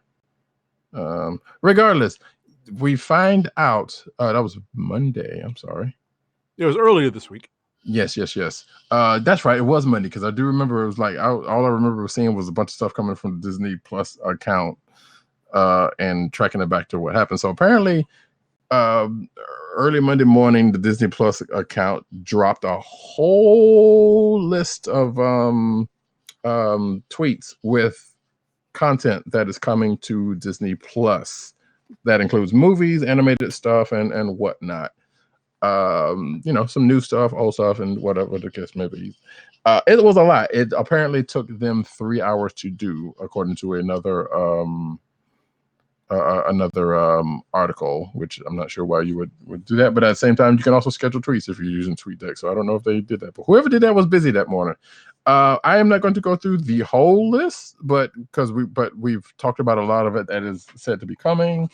There are a couple that I will address because I did not know it was there previously. That was also on that ends up on that list, and that would be Avengers: Earth's Mightiest Heroes, which is one of my favorite animated. That is awesome. Yes. And of course, now obviously there are reasons why some stuff that I particularly would want that are not on there yet. Now, like the old 60s Marvel stuff, cartoons. Incredible Hulk from the 70s was not on that list. But that's probably licensing, whatever. But it's a bunch of Disney stuff, bunch of Pixar stuff. Not a whole. I mean, there's like 6 or 7 of the Marvel movies, and that gets explained to some more. But a lot of animated stuff that we've talked about before, including like the 90s stuff, like the 90s Iron Man, which might as well have been called Force Works. Mm-hmm. Spider-Woman from '79, obviously Spider-Man and Spider-Man's Amazing Friends, XMen animated series, etc., etc., etc.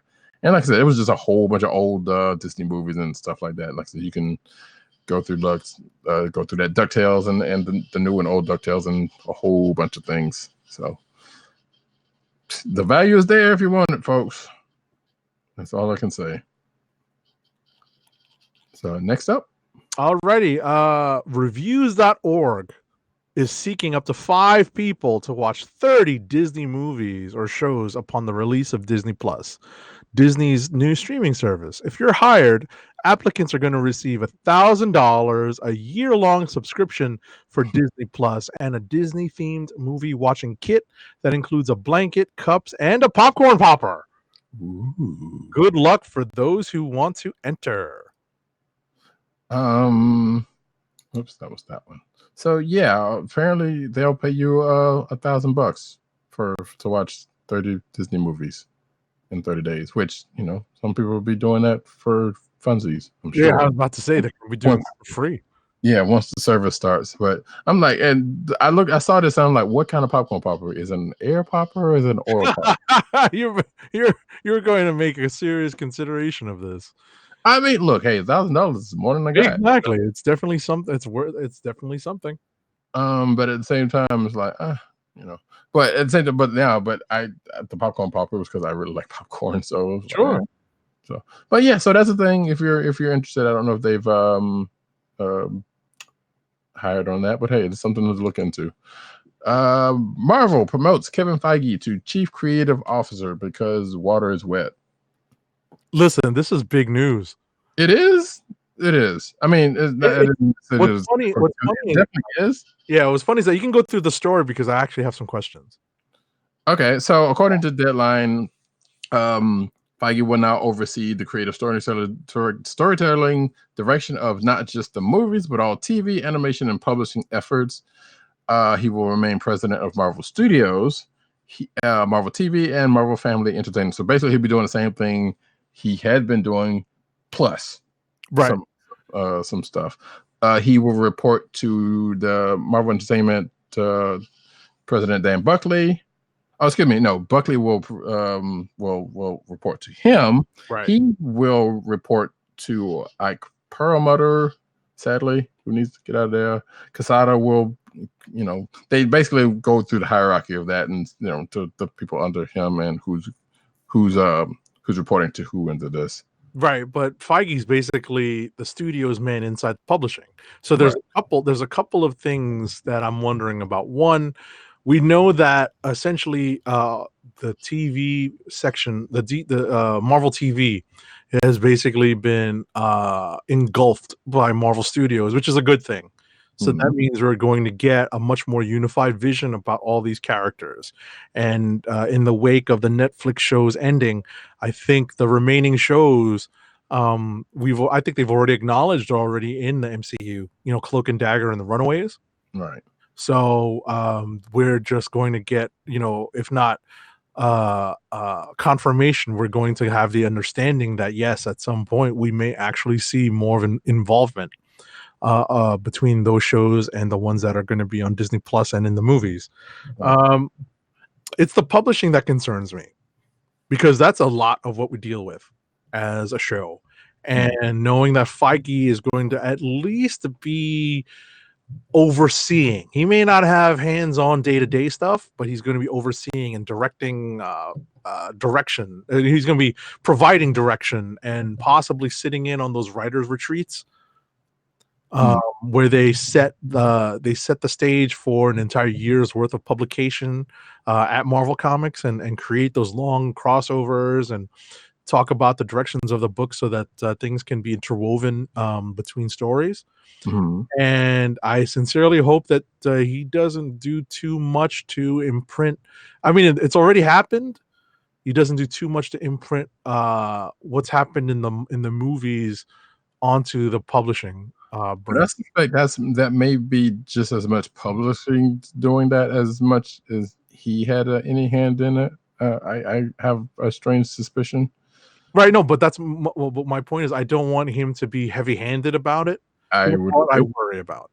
Yes. You know, it's one thing for the writers on the publishing side to be like, oh, this is a good way to kind of streamline this character or to create a new facet for this character to work with and, you know, kind of adapt some of the things that they see in the movies and put them into the comics. That's one thing. We've both applauded and bemoaned some of the choices they've made, but I would much rather not see Feige be heavy-handed about it. Right. Let them do their thing, and hopefully it's, you know, not too much cross-pollination. Well, not too much cross-pollination, but too much meddling in the publication side, because the publication, if I'm not mistaken, some of the writers are like, no, publication sets the stage for movies. That's the way it's gone. That's the way it has been, and it shouldn't be the other way around. Right. That's what Hickman himself had said. Right. Not long ago specifically.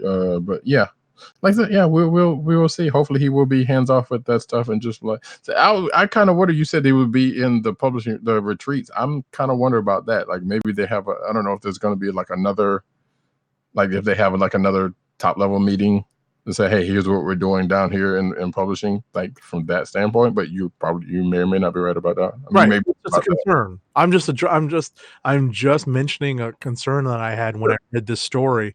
And when I heard this story, I hadn't read this particular story that may have more of the details as to who reports to whom. Right. So, you know, that I'll have to backtrack and check that out and see if my concerns are well founded.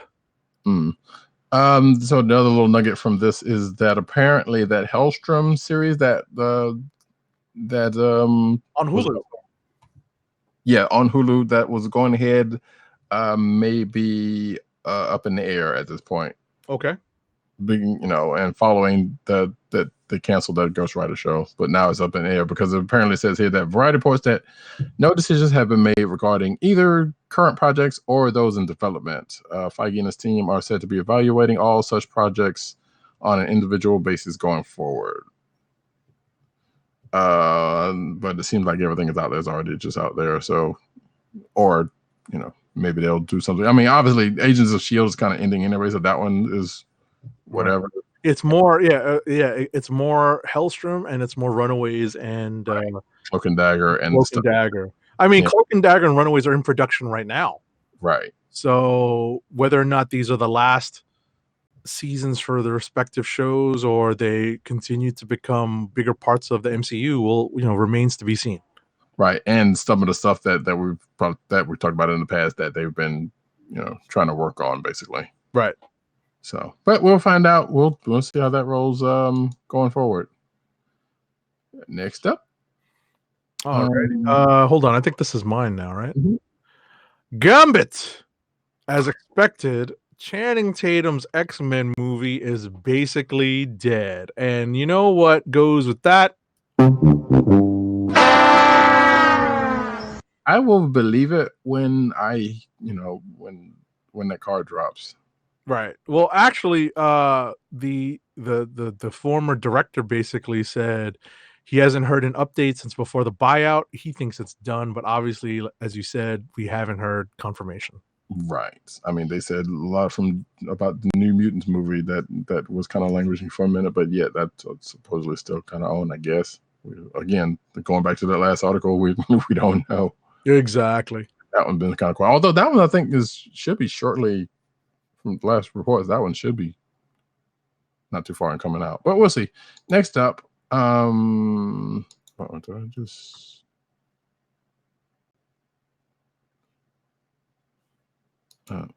No, okay, that's right. Obi-Wan was more powerful than Yoda, and Palpatine knew it. So this is another theory piece, and I'm not sure why. I know why I put this one in here, but this is because I'm silly.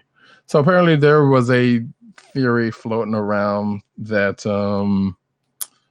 from what I remember reading of this, that Obi-Wan is the most powerful Jedi, even though that's been, I think, proven in other media that I think Mace Windu was. But this theory postulates that not only was Obi-Wan the strongest, but the fact that Palpatine stayed away from Tatooine because Obi-Wan was there looking after Luke, which we have seen in both movie and in comic book form. That theory doesn't seem like sure that doesn't make a whole lot of sense. Like Palpatine has never seemed to be the one to be like, oh well, he's there, I'm just gonna, I'm scared, So that seems kind of weird. But go ahead. Finish your thought. I have just something to add. But at the same time, apparently there could be some, like, there's been a couple other things that was said in this theory that could potentially hold weight. It still doesn't make any sense, especially with New Hope, because I don't think if that was the case, he got taken down, quote unquote, fairly easily by Vader at the, but then he let himself get right, get chopped down. So that's a whole another story. So right, you know what I'm saying? What I wanted to add was just a theory that an acquaintance of mine had, is actually a friend of at Matt Wang 97's, gave me pause once. We were coming out of, I believe, the Force Awakens, and his theory was that Obi-Wan was the best swordsman amongst the Jedi. Even better than Yoda, because of and he ticked off some of the accomplishments, and I'm like, oh, you know what, that actually might hold a little water. But whether or not he's the most powerful Jedi is another story. Right. And I mean, let's face it, some would argue he is probably the most the more tactical. Like, I mean, say what you want about Anakin, he was more thoughtful in his tactics. Oh, sure. I mean, he had the high ground and he knew how to use it. So. Yes. But at the same time, some of the same stuff was said about Mace. Jesus. So yeah, but I don't know. There's memes out there about that one, man. Yes, I know. But yeah, that's a clip I've got to get. It's over, Anakin. I've got the high ground. Yeah. But regardless, I feel like this is a to make fetch happen. Yeah, of course. Like, sure, it's a couple of it, if you read through it, some of it sounds plausible, but at the same time, it's like, but it also goes into the fact that, hey, we got this other movie that's coming out, and we still don't know about a particular character's background, that being Rey.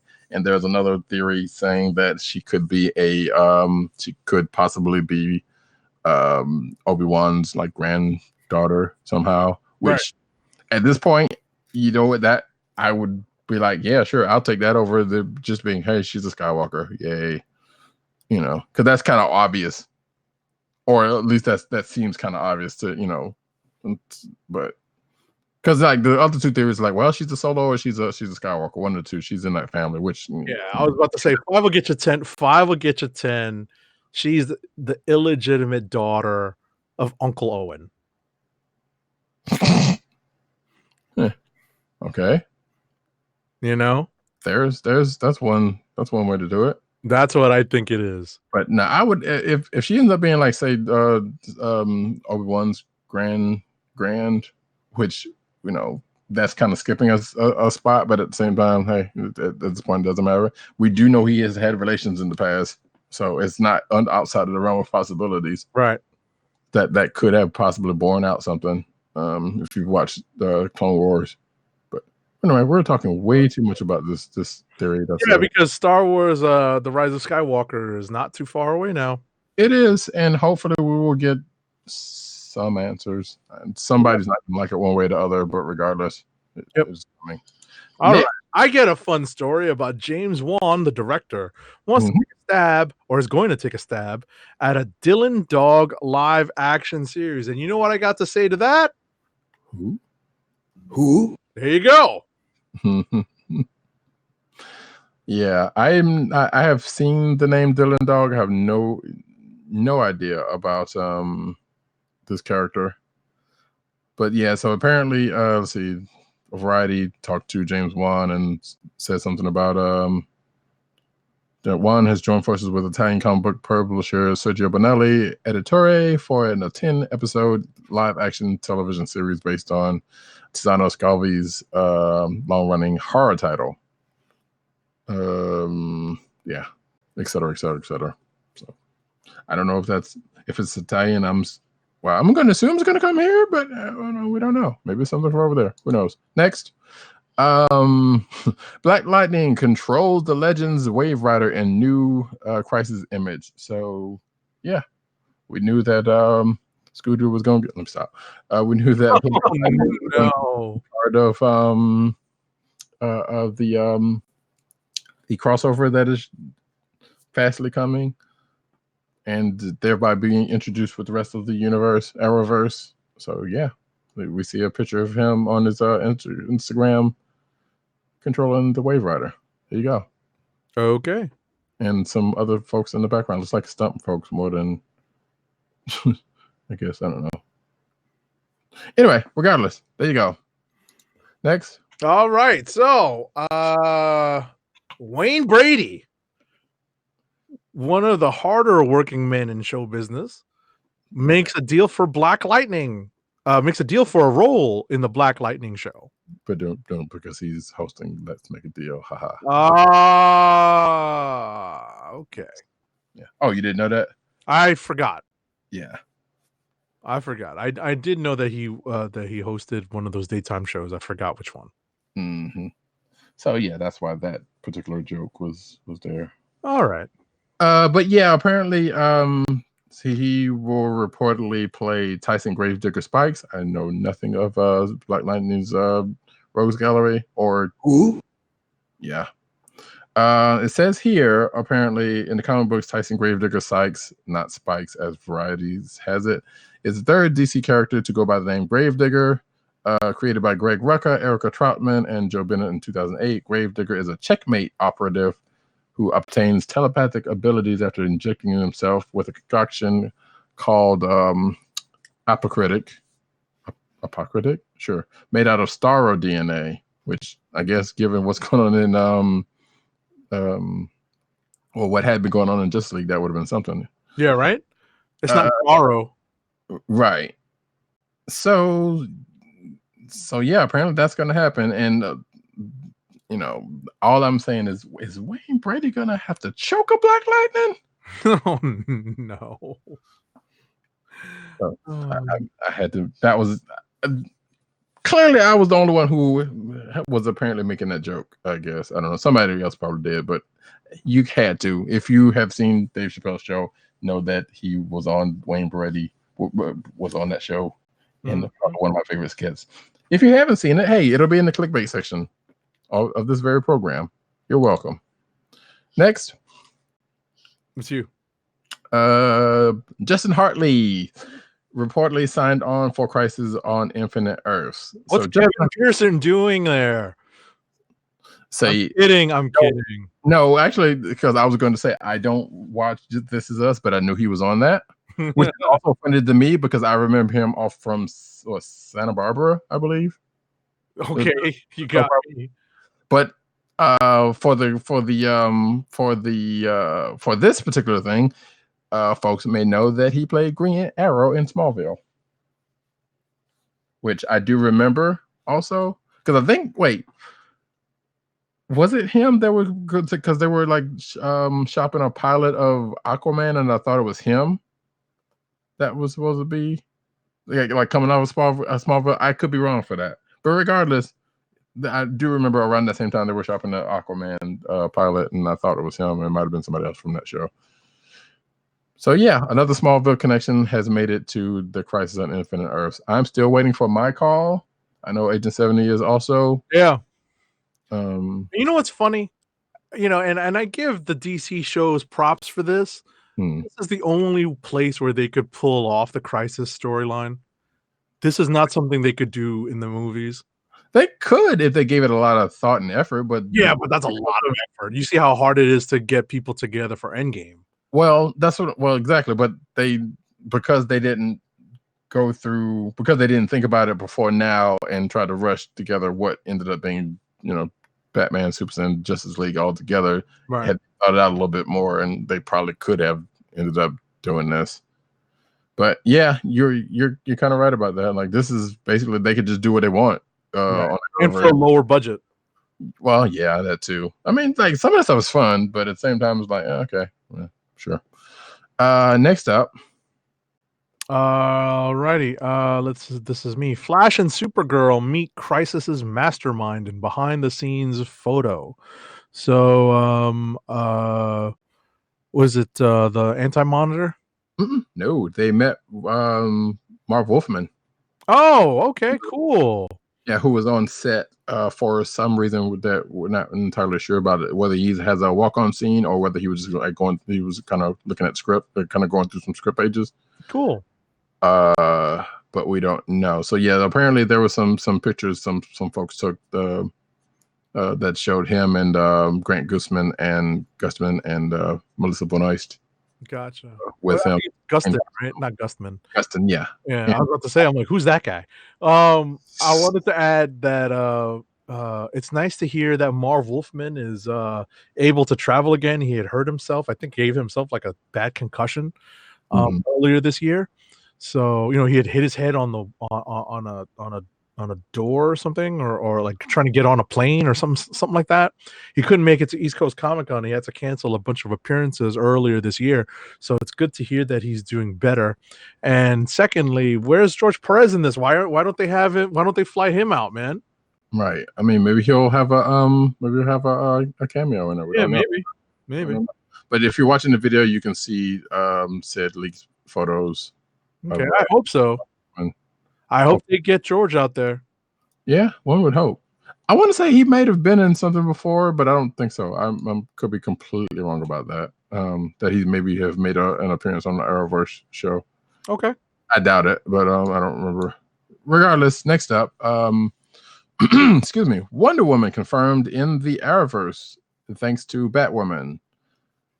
So apparently this is something from Batwoman episode 2 that just came out this past Monday or whatever it was. Have you watched any of these yet? No, because they're on your CW, right? Right, my CW is screwed up. Well, not screwed up, but apparently they stopped showing CW shows. I gotcha. The CW channel, which is stupid. Okay. So now I will have to watch it on the CW app, and I'm already behind on the Arrowverse store stuff as it is, like a season behind, so I may have to wait till Netflix for stuff. Okay. But yeah, so apparently let's see, what does it say here? So Kate makes a reference to Wonder Woman basically in during the course of the second episode. So all right. Yeah. In more Crisis on Infinite Earths news, they have cast in the Arrowverse, they have cast an actor, Supernatural alum Stephen Lobo, to play Detective Jim Corrigan, who is also known as the Spectre. Yes, not Lobo, as that would be a little too on the nose. Yeah, a little. So yeah, apparently Jim Corrigan, aka the Spectre, is going to also be on the crossover. because who isn't at this point again? Sure.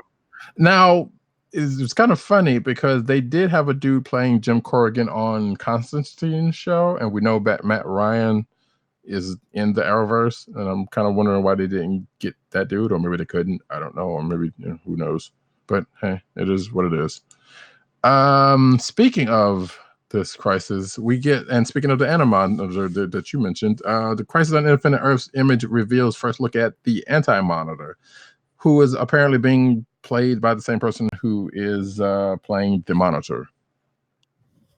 LaMonica Garrett will play both the Anti-Monitor and the Heroic Monitor, who we actually have been seeing in the Justice League, by the way, recently. Not LaMonica, but the Monitor Animal. You know what I'm saying. Mm-hmm. But yeah. So, and if you're watching the video, you can see him in full dress as the Anti-Monitor. So, cool. Alrighty. Next up, spoiler alert, Arrow's final season premiere doubles down on Batman. So the episode Starling City included a handful of references to the Dark Knight, up to and including an explicit mention of Bruce Wayne. So that thing they basically said that was never going to happen on the Arrowverse is kind of sort of happening, but we also had Batwoman, so that was already kind of out the window. Sure. Not necessarily that Batman's going to show up at it. Well, I mean, technically it is because we got Kevin Conroy is going to be there in some capacity, but that's honest. Yeah. Because they did say a long time ago, it's like, yeah, we're not putting Batman in the Arrowverse for reasons. So all they need to do now is bring in Green Lantern and Wonder Woman. I don't know. I doubt if they're doing that because like a lot of shows are ending, but at least they're referencing that stuff now. Right. On Titan, Superboy justifies Pa Kent's Man of Steel advice, which I don't know how to feel about that. But yeah, so Superboy is on. So I guess that advice was, if I remember, according to this article, and I remember correctly, is you might want to keep things hush hush about your secret identity. No, not your secret identity, about your powers. Well, yes, you're right. Because if you remember the Man of Steel, which is still kind of stupid to me. I don't know. I feel like there was a way they could have gotten out of it. I was like, did he really have to do that? Did it really have to happen? So Kevin Costner played Pa Kent, and he needlessly died. It was a decision. It was dumb. Yeah. Because he didn't want young Clark to reveal his powers, which again, I felt like that seemed rather needless at the time. That was dumb. For goodness sake, you could have had the OG Pa Kent way of dying, which was simply of old age. Right. Or it could have been a disease that Superman's powers couldn't help, couldn't help defeat. But no, this was a disease. It's called nature.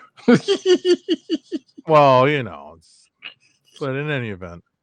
Yeah, I know. Like again, I'm agree with you. Like, it was just so stupid then, and it's still stupid now, personally. But apparently, as far as Titans is concerned, the latest episode introduces viewers to Superboy, who, as we know, is a clone of Cadmus. And if you've watched this, no, I have not. I was about to say you're spoiling yourself, unfortunately. Yeah, I don't. Yeah, at this point, I'm not. I care, but I don't care. It's worth watching. It's entertaining. I mean, I plan to. It's just that I just got behind on it. Like I find this way more entertaining than the DC, the Arrowverse shows. But maybe it's just because of the relative production quality. Maybe, I don't know. I still like the Arrowverse show or for some stuff, even though I'm behind on that too. That's another whole thing. But one of these days soon. Mm-hmm. Speaking of Titans, though. Titans, DC Universe repeats history, launches poll for Jason Todd's life. Oh yeah, I did see this. So yeah, they actually launched a poll as to whether Jason Todd Robin will live or die as a result of the cliffhanger, no pun intended, ending of the episode prior to the episode that Roddykat was just talking about involving Superboy. So the poll feature two options: Jason lives or Jason dies. And as Like classically. right, and as of the voting, as of the writing of the article that we're referencing, 12,000 votes were cast, and Jason dies is ahead by a few hundred votes. So, which again, if you remember classically, kind of went going to say. So I feel like this poll was destined to, I mean, it's not over with, obviously, but I feel like this poll is kind of biased because anybody who's watching enough to care about this and would do this is probably will be leaning one way or the other because of the past. Right. Who knows? But I will also go ahead and say that in Jimmy Olsen this week, as I mentioned earlier, I didn't mention this part, but apparently Jimmy may or may not have had something to do with that poll that happened because they reference it. Yeah, so which was kind of funny. He didn't say whether it go one way or the other. Well, it kind of did if you look at the picture, but it was kind of confusing to see. I'm like, all right, that's kind of funny. But I will say that I've gotten up to the point where Jason Todd got introduced, and I think I'm like one episode past that. If I'm not mistaken. So it's worth catching up. Oh yeah, I mean, like I said, I'm not saying it's not a bad show. It's just that I just haven't been keeping up like I had tried to do, but at least have been starting to it. So we'll see how that poll ends up. I suspect, and that guy who plays Jason Todd is kind of a little snit, but that's how Jason Todd was. So he's playing him true to character. His character, exactly. Yeah, so which to say he's playing him good, but at the same time, it is what it is. So we'll see how that turns out. Batman Beyond. The Joker has long been the most notorious I was about to say, I'm like, what sound clip are you playing? Nah, wait a minute. I feel like hold on.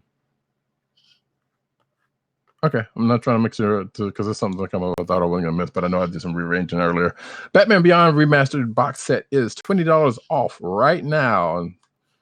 So you can pre-order the remaster of Batman Beyond, which we've talked about before, from Amazon or Walmart.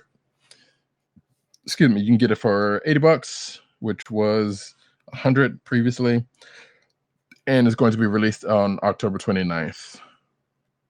And I want to say they may have the remasters on DC Universe at this point now, but if you did that, you wouldn't get this lovely case with the Funko and other little goodies.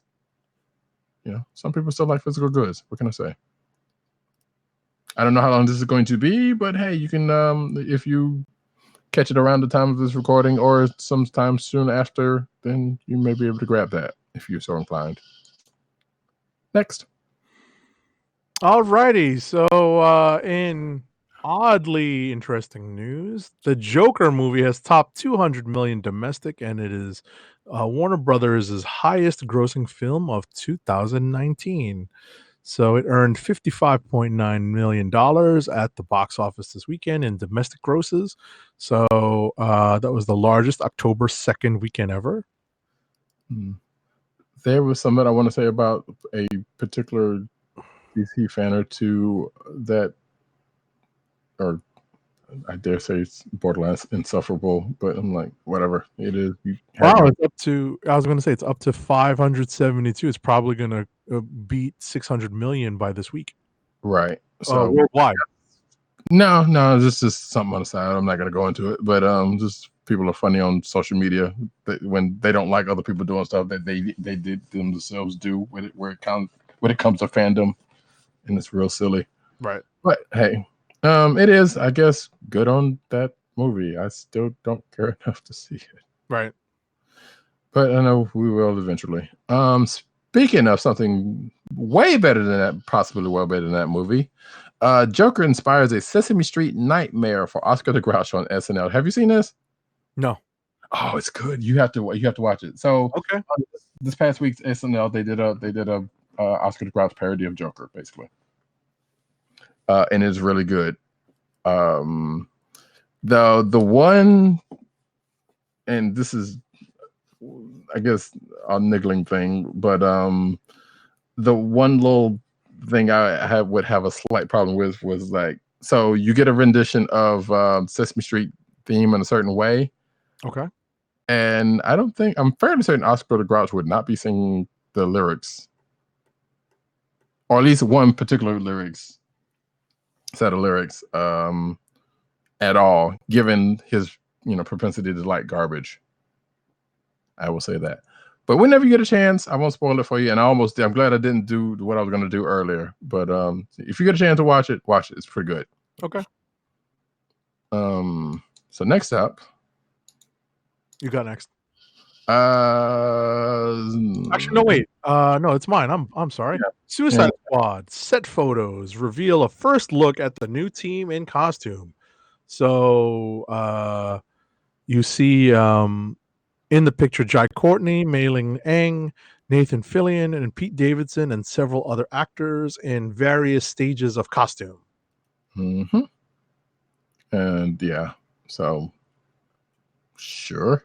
Okay. I don't know who don't really like Pete Davidson. He's not funny. Well, there's that too. Yeah.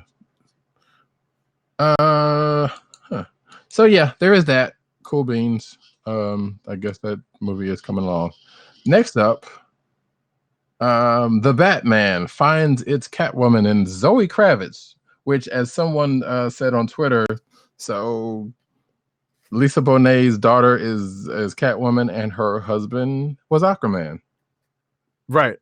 Or you could say that Catwoman's stepfather is Aquaman. Right. Either way, yeah, DC's like we get Lisa Bonet a role in something. Exactly. Tie it all together, I guess. I don't know. Exactly. If she even wants to. So some people, I was like, you know what? This is like we talked about the short list from last week of folks in the running for Catwoman, and this was one pick that I didn't think anything about, to be honest. Mm-hmm. So I guess I hope she does good. Some people don't like it. Some people are being racist about it, stupidly. Which is dumb. You know why? Dumb? That Eartha Kitt was exactly. Yes, and that part has also come out. I mean, people are dumb. Yeah. So, but if you want to crap on it, if you want to crap on the Halle Berry version, you're more than welcome to it. But you can't touch Eartha Kitt. So right, exactly. Yeah. Again, especially since previously, but obviously people are not. We don't talk about Catwoman. That Catwoman. Because they're young and stupid, but anyway. Yeah, was not great, but still, even she came before this and that, so it's dumb. But I'll go ahead and take this next one. Okay. And along those lines, Michelle Pfeiffer offers hilarious advice to new Catwoman Zoe Kravitz in the form of, I believe it's something like, "Hey, make sure you can go to the bathroom," something like that again. Yeah, make sure while designing the costume, they consider how you're going to go to the bathroom. Yep. Advice. Pretty common sense advice. It's not the first time we've heard it either. Right, exactly. And not necessarily hilarious, but it makes sense. And at the same time, interesting. All right. Yeah, that was that. Next up.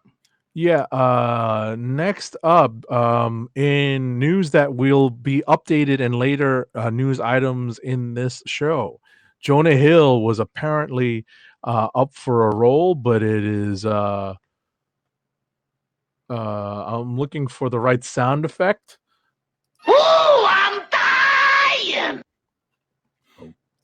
Okay. Yeah, it's Jonah Hill, was up for something, but not so much anymore. Yeah, he reportedly walked away from the part, which great, because I don't care that much for him in the first place. Yeah, he's not so good.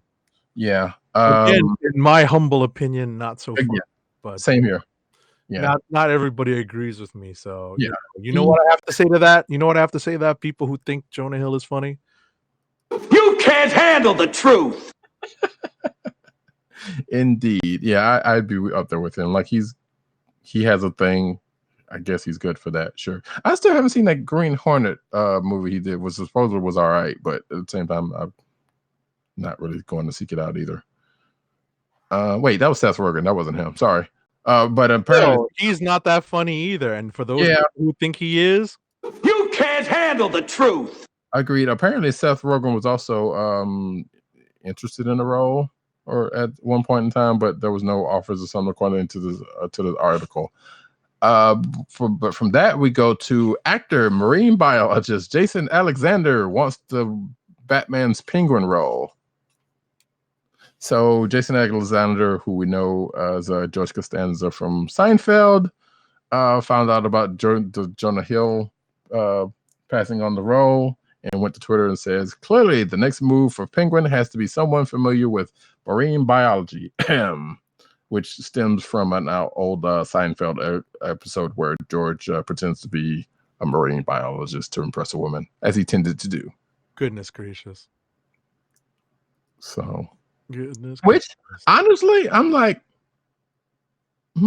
he has played a bad guy before, maybe in like a more comedic sense, but at the same time, it's not like he may have the range. Mm-hmm. Like who thought Danny DeVito? Well, okay, I'm sure people would. On hindsight, people thought it was like, of course, he was perfect for the roles, height and everything, but no one knew that at the time. All we think of is Burgess Meredith when we think of that, so Well, I mean, some people think about Danny DeVito. I'm one of them, but I agree. Yeah, Burgess Meredith being a classic rendition. Yep. Next up. All right. Next up. So apparently Robert Pattinson's Batman is going to fight Paul Dano as the Riddler. So in the wake of Jonah Hill leaving, Paul Dano swoops in, apparently. According to the Hollywood Reporter, it's Paul Dano who has signed on to take one of the alleged roles Hill was in discussion for, Edward Nygma, a.k.a. the cryptic, puzzle-loving mastermind, the Riddler. Although the Hollywood Reporter notes that the character is supposedly going to be named Edward Nashton here. So, yeah, that's lame. Boo. Book him, Dano. Yeah. So, yeah, that's the thing that's going to happen. And now, on to some would say a veritable slew of Matrix 4 news. The Matrix 4 as Neil Patrick Harris. That's a weird role. Doogie! I know, right? Doogie Howser, aka Barney from How I Met Your Mother. So I request the highest of. No, I'm stop. So yeah, that was a weird show. We don't know what his role is going to be. Sounds like maybe they're gonna a new version of Cypher. I don't know. Joey Pants would probably have something to say about that. But regardless, yeah, that's the thing. Next up. Jada Pinkett Smith is in talks to return for The Matrix 4. Good for her. To reprise her role as Niobe. Mm-hmm. And also, apparently, Iron Fist's Jessica Henwick has possibly been offered a lead role in Matrix 4. Good. So, hey, go ahead, Colleen. Do your thing. Good for her. Yeah. And apparently, I think this article goes on to say that they speculate that Yahya Abdul Mateen II will play a young Morpheus, which I said last week he might have been taking over Harold Perrineau's operator role or be like Dozer or whoever's brother and be an operator. We don't know, but this is speculation. Right. Next up, Netflix. In interesting news for people who are fans of the indie comic Bone, Netflix is turning the classic comic book into a series. So anyone who's a fan of Jeff Smith's Bone, guess what? Your comics may end up being worth a little bit more than they were. I've never read Bone. Neither have I, but I've skimmed through some of it, and it was okay. Yeah, like I've seen them on shelves, and I'm like, okay, what is it? I've read Cerebus more than I've read Bone. Wow. Yeah. Nice. Iron Bob plays tribute to Tony Stark in new Jay and Silent Bob reboot clip. So they are going all the way with this, huh? So apparently there's going to be an Iron Man homage in the Jay and Silent Bob reboots. That's really nothing else to say about that. Oh, apparently there is Kevin Smith's Instagram. I guess this is a clip from it. So cool. All right. Next, Go ahead. I was just gonna say, in new photos of season 4 of Riverdale, the CW show Archie and Veronica and the rest of the gang are having a good time at a car wash fundraiser as they raise money for the local community center. Okay. Be confused with Breaking 2. No. So yeah, you see the pictures from the commercial. You see Veronica and all her glory, and yeah, the dudes. But I don't know. That was from last week, so I know there was a trailer about it. But yeah, apparently that show's still on there. Go figure. The Nickelodeon Star Trek show won't talk down to its younger audience. So I guess when a red shirt dies, then there will be. I don't know. Apparently, it says here that speaking to Trek Court, New York Comic Con, producer and Star Trek franchise head Heather Cadence briefly touched on the upcoming 3D animated Nick series being held by Troll Hunters Dan Hagman. The series sees a bunch of quote-unquote lawless teens coming across a derelict Starfleet vessel, taking it as their own and charting a course to adventure across the galaxy. Okay. So, and that the head of those team is a young Kirk. No, I'm just kidding. But that's kind of what it sounded like. It's like, hey, here's a ship. It's ours now. How did they? Well, whatever. It doesn't matter.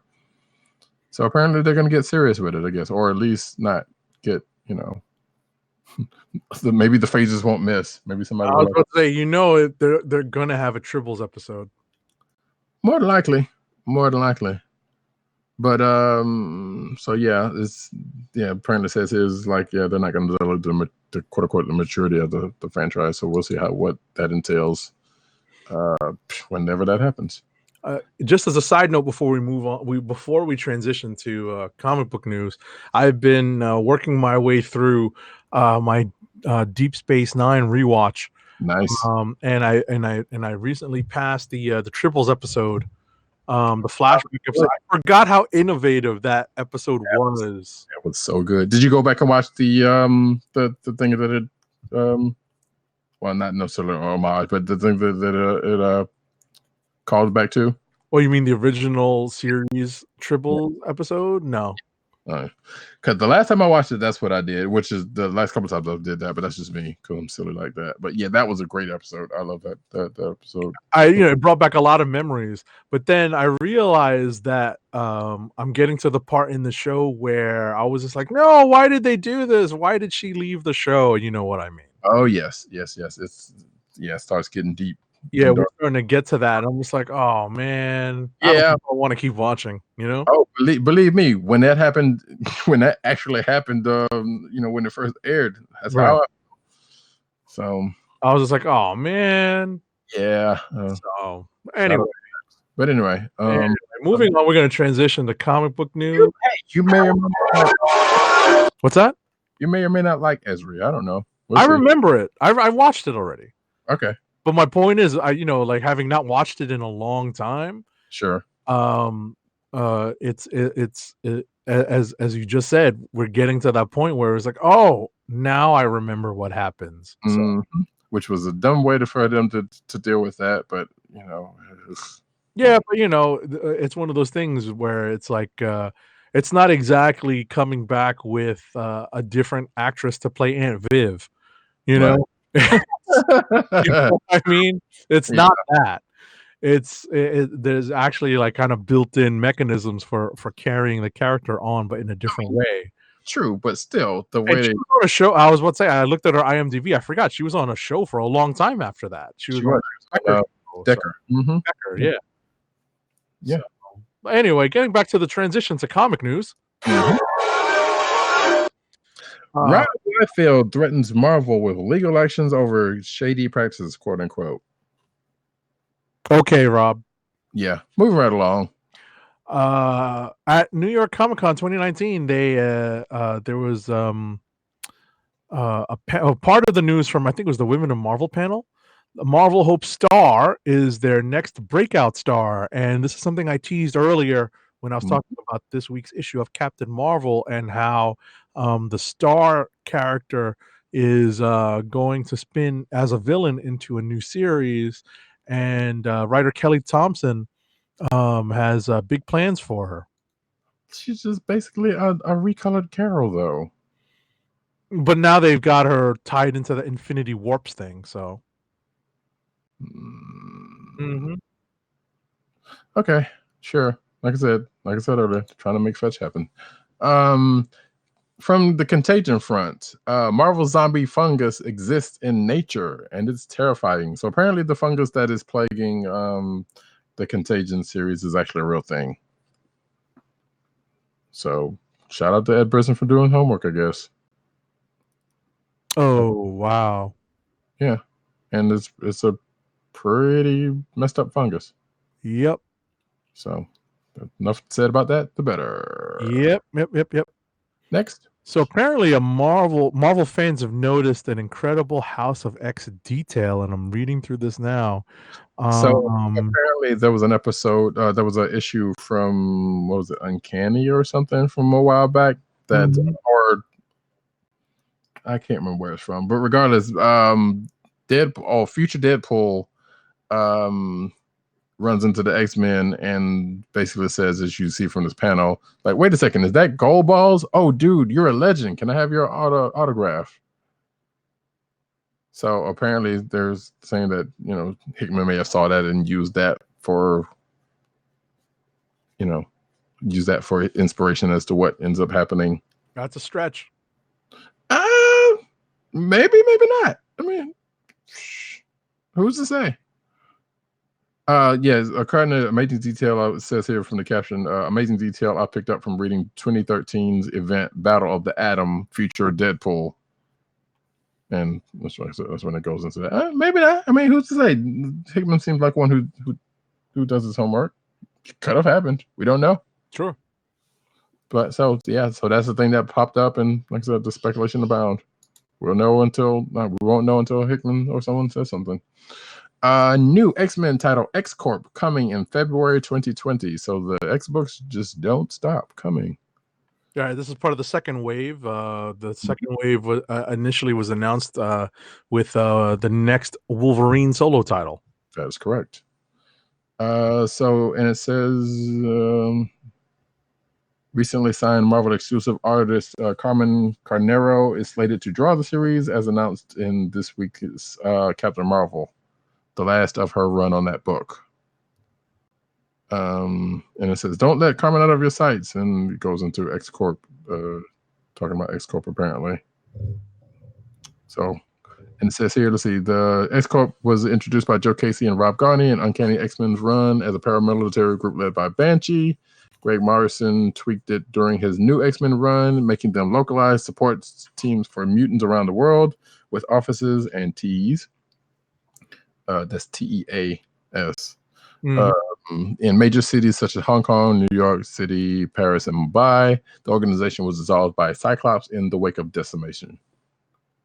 So there you go. There's a little history on that because I really didn't know too much about it. Yeah, I remember that. Yeah, and of course I think they did show up in House of X, Powers of X. Sounds like. Sure. Oh no! It says here during House of X, Powers of the Hellfire Club was rebranded as a corporation. I'm going to get some editing.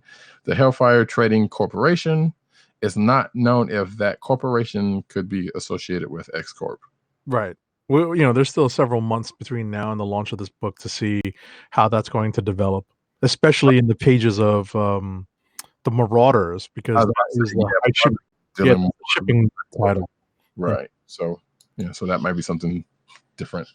A Guardian of the Galaxy is about to form an even deadlier team. That this is talking about this week's Guardian of the Galaxy, which we talked about the book. We didn't necessarily talk about this.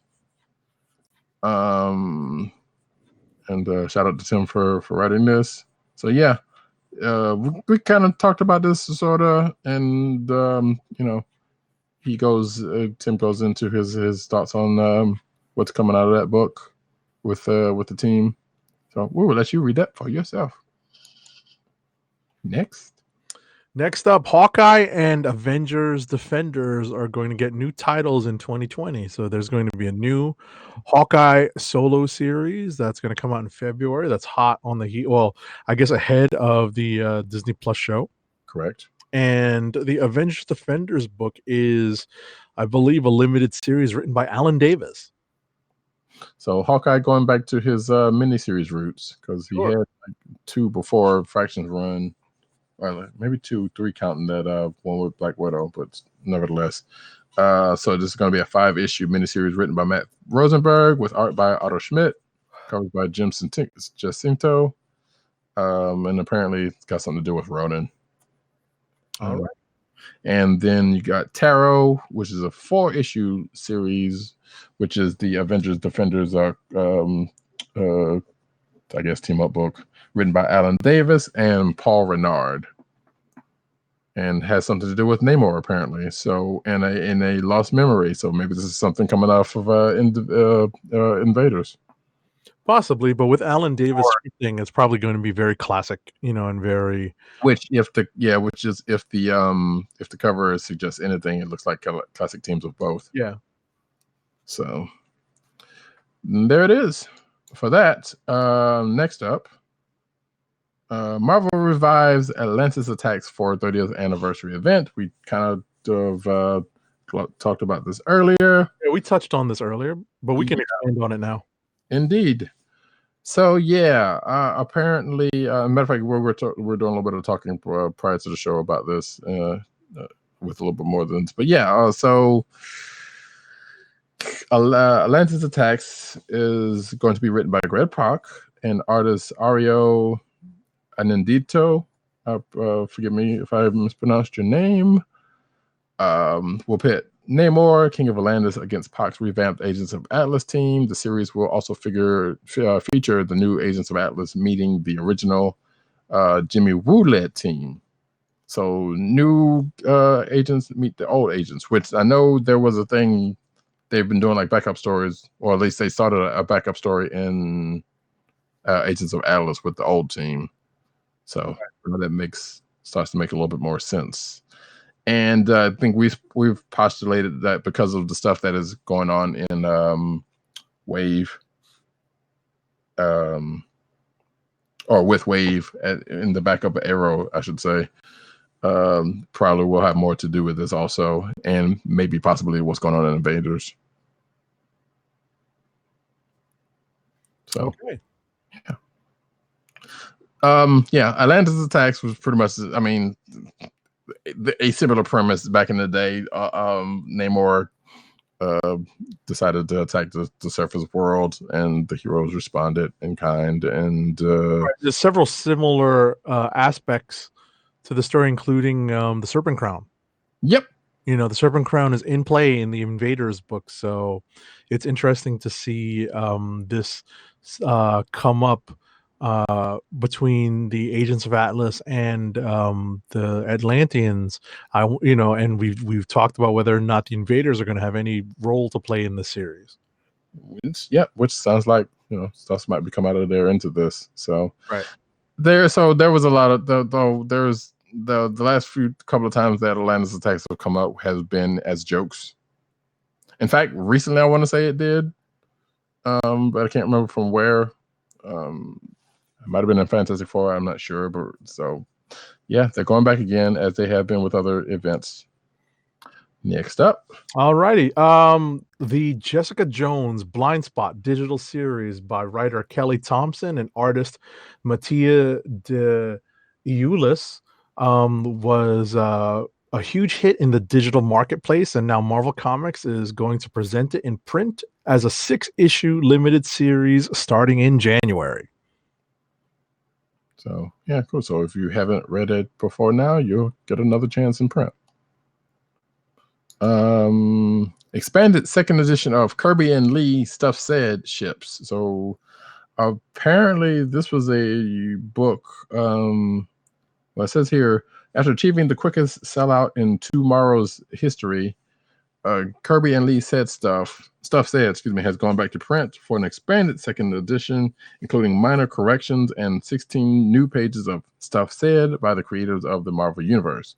The first of its kind examination, completed just days before Stan Lee's passing, looks back at Kirby and Lee's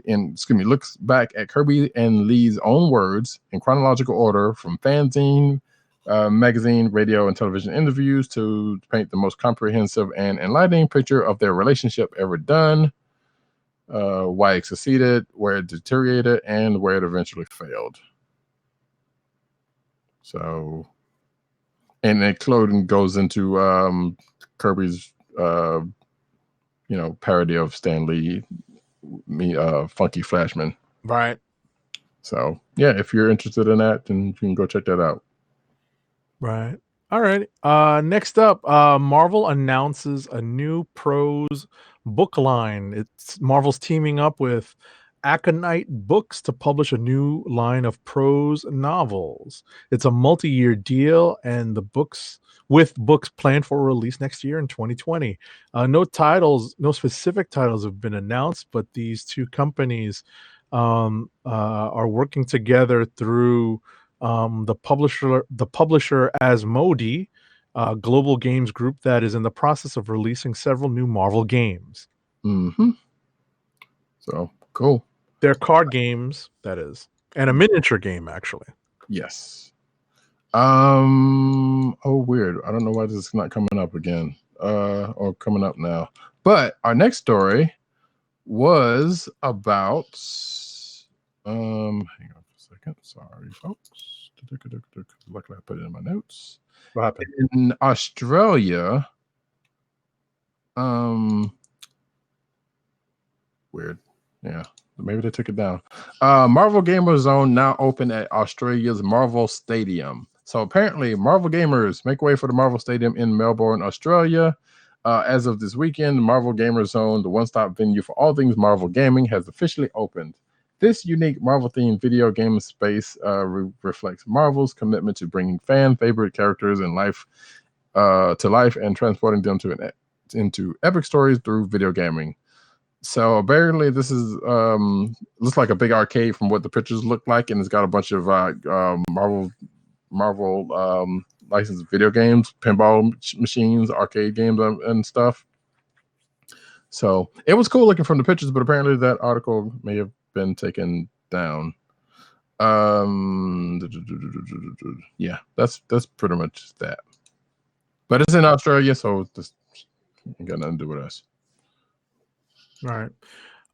The next story, I thought it seems like a rehash of something we've already discussed, but Punisher co-creator Jerry Conway again blasts cops who wear the Vigilantes logo, and these cops just don't know their history or comic history. Well, so I saw the tweets in question, and it was recent. So, and I believe there has been another instance of cops doing that stupid mess again, causing Conway to say this. And he basically says, any cop who wears a Punisher logo in his official capacity is identifying law enforcement with an outlaw. These cops, quote unquote, are a disgrace to serious police officers everywhere. They show an imbecilic level of responsibility and should be fired immediately. What's his take? Oh, and that's right, because this was after. So apparently, according to the tweet that he referenced here, Dallas cop seen wearing Punisher logo during altercation. Okay. Recently, so yeah, so it was a cop that. So this is an updated. Yeah, it's an update to the story. Well, yeah. Well, not an update. It was a new one. A new incident, right? Yeah. So next up, Tom King, Jason Aaron are writing a pair of major milestones, except one is not necessarily a major milestone. Okay. So basically, they both are at the end of their writing task. So Tom King is writing Batman. I think he just finished writing. Yeah, he put out a tweet saying, "Writing my final Batman," and Jason Aaron responded, "Writing my final Thor." So they're both basically writing their final things of a character they've been writing. However, Jason Aaron's been writing his for the last 7 8 years, something like that. Mm-hmm. King just got taken off got off of his book after what, 2 years, I guess. It's not necessarily that big of a milestone, plus because especially since he was supposed to go 100. But this article called it a milestone, when I guess it is, but not really. Anyway. Yeah. Anyway. In news that affected a book out this week, Mitch Gerads was added to Batman 81 and did 2 pages alongside John Romita Jr. So, cool. There you go. Inside DC Super Team Snyder and Capullo's collaboration and teasing their upcoming 2020 Spiritual Metal sequel. So apparently, why was I about to call him Dave? Good Lord. Scott Snyder. I'm sure some Giant Bomb fans will recognize that. But anyway, Scott Snyder and Greg Capullo, y'all know the Super Team if you're a DC fan. They are working on Batman Last Night on Earth right now. And apparently they are teasing a sequel to Dark Knight's Metal, which they also did for next year, is the basic takeaway from this. But this was an interview with them. Excuse me, a spiritual successor to Metal, whatever that means. So cool. You can check out that interview if you're so inclined. Next. All righty. Next up, Andre Lima Arroyo has announced that he's begun drawing a new creator-owned title written by Brian Michael Bendis for DC's Jinx World line. He announced it in a tweet. Arroyo was brought over to DC by Bendis and has drawn portions of Young Justice and Legion of Superheroes Millennium. Oh, good on them. Yeah, it's a creator-owned jobby, so we'll see what that ends up being when that happens. DC First Look, The Infected, King Shazam. You can see preview pages of that thing that is coming. So DC has released the first look at pages for next month's The Infected, King Shazam #1 one-shot. And apparently this is coming off of events in Batman, Superman, and Year of the Villain. So you can look at the preview pages of that if you are so inclined. Next. All right. In a preview for next month's Justice League 35, it appears that Francis Manapul is making a return to the Justice League title. He's going to be doing the art for issue number 35 of Justice League with Scott Snyder and James Tynion IV on scripts. Yay. I love Manapul's art. So, and you can see some of the preview pages of that if you read that article. Next. So we kind of already talked about this, but this is an article from Polygon about the Superman smashes the Klan. It's my click of the week this week. Indeed it is. So you can go check out that. It's an interview with Jean Lun Yang, and yeah, I'm looking forward to checking this out. So next up. Yeah, so there's a very different Nightfall for Batman in Tales from the Dark Multiverse. I thought I was going to read this today. I just couldn't get to it. I didn't. Whatever. So it's, these Tales from the Dark Multiverse one-shots tell complete stories. But apparently Scott Snyder told Newsarama they will provide pieces for his 2020 sequel to Dark Knight's Metal. There's going to be a sequel to that thing. And well, yeah, like I said in the previous article, that Snyder and Capullo's doing something. Yeah, and DC's heavily teased 2020 Crisis that already got a mention in this week's series debut. Hang on for 1 second while I do this. Alrighty, cool. What were you pulling up? Nothing. I'll tell you later. I thought you were pulling up a sound effect. I was waiting for it. I was just like, nah. I was like waiting for it. I was like, what does he have queued up that I don't have? Nah, I don't think there was a good enough sound effect for anything I could pull for that. But anyway, you know what I have? Survey says. Indeed. Moving right along, the question Jeff Lemire debuts his variant cover for the deaths of Vic Sage. So apparently there's going to be a DC Black Label series called The Question, the Deaths of Vic Sage, which if you were listening to the show last week, I talked about where he appeared. Was it last week or before last? I think it was last appeared. And the fact that supposedly he was dead in 52 and now he's back, and I'm not sure what in the world's going on. And apparently neither did Renee Montoya. Maybe this will go into that. Who knows? But this is a book by Jeff Lemire, Dennis Cowan, and Bill Sienkiewicz. And it goes on sale for November 20th. So you can go check that out if you're curious. Like, actually, I kind of am.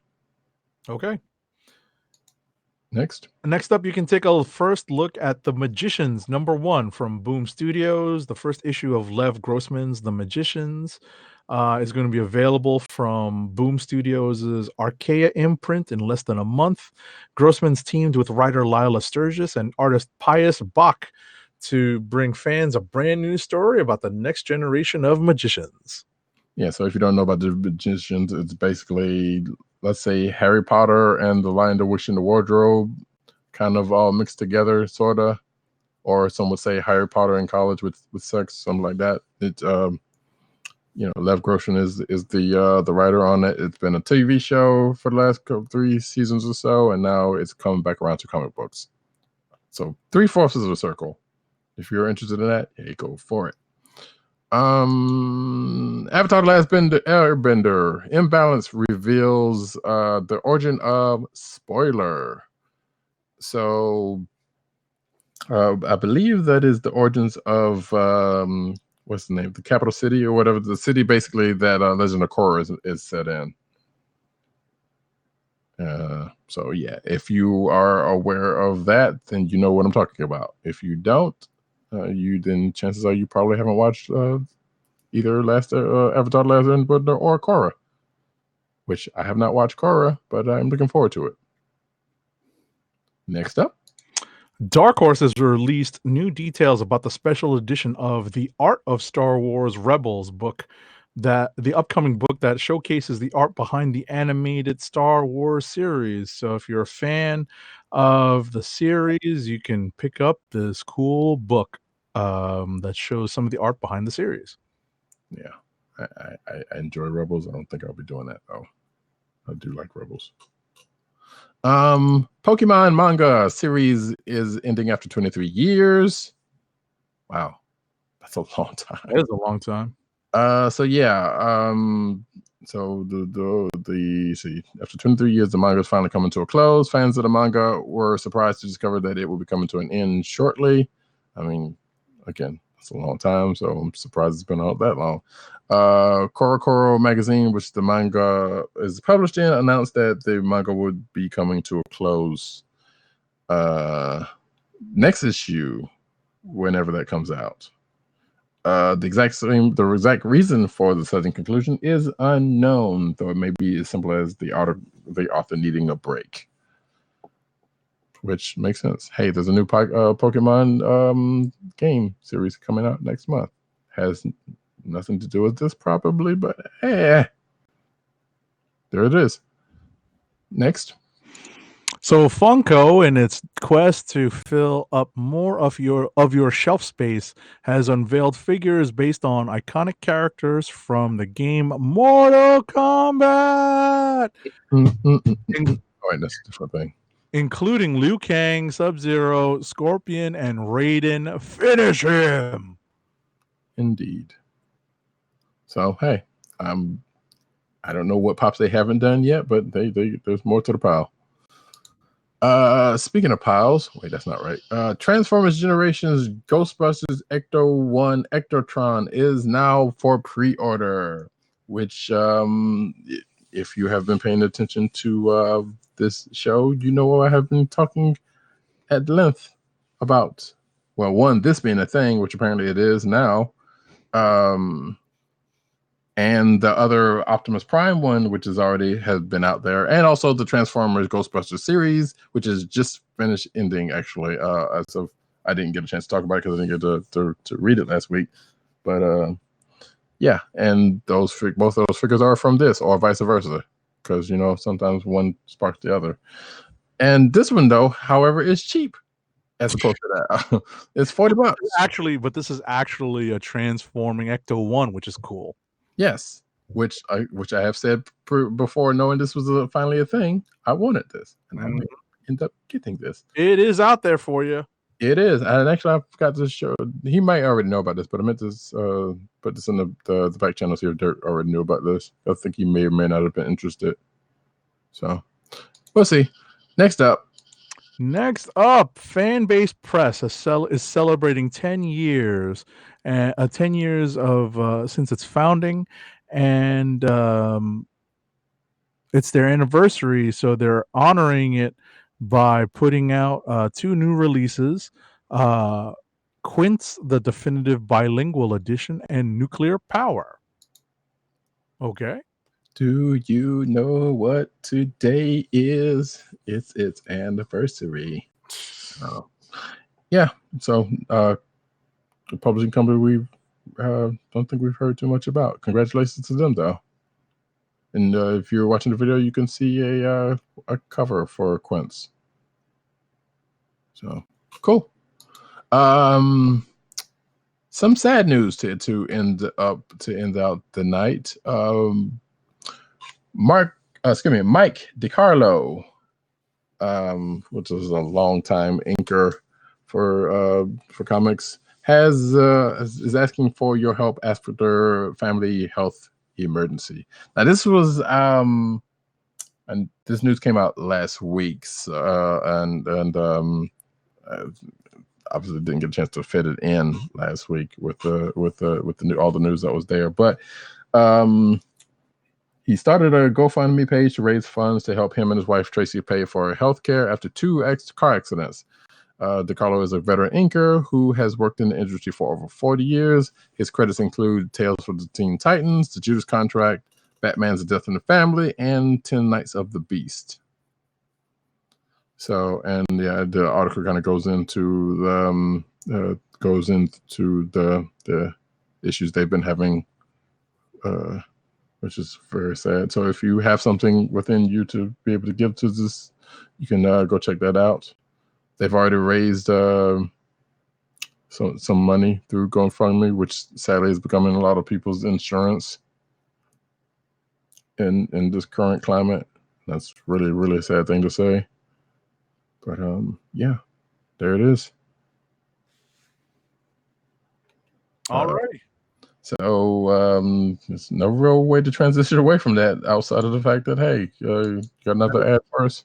Yeah, I was about to say that's our last news story of the night. So our last ad read is from My Comic Shop. Today's podcast is sponsored by My Comic Shop. Go to cspn.us, then click on the Keep Our Podcasts Free link at the top of the page. From there, click on the My Comic Shop banner and order from a vast selection of new releases, back issues of vintage classics, graphic novels, and more to be delivered right to your door. Why bother schlepping to the local comic book store when you can order your books online? My Comic Shop through cspn.us. Do it today. I'm just going to go ahead and put in here. Sometimes it's good to schlep to your local comic books because they need the business too. Exactly. Just saying. So, schlep. I was about to say, some of us are Wednesday warriors, so this ad isn't necessarily for us. Right. But that being the case, folks, we are at the end of another exciting episode of this here Comic Book Chronicles. Thank you, each and every one of you, for coming out and being with us, whether video or an audio form. We will be back next week, same bat time, same bat channel, Thursday nights, 9:30ish. Well, we're always gunning for 9ish, but it ends up being 9:30. Yeah, but let's be real. It usually ends up being 9:30 a lot of times.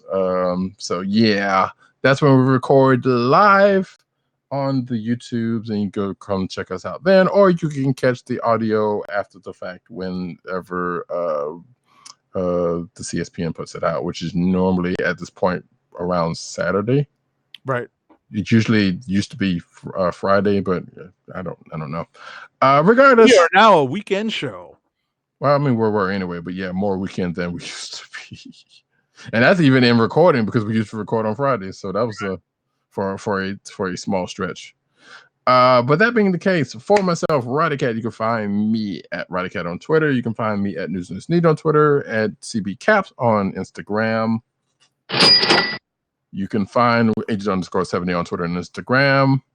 Keep up with my Inktober 2019 posts. I've got something in the something cooking for tonight already, so I shouldn't be too far behind on day, what is it now, 17.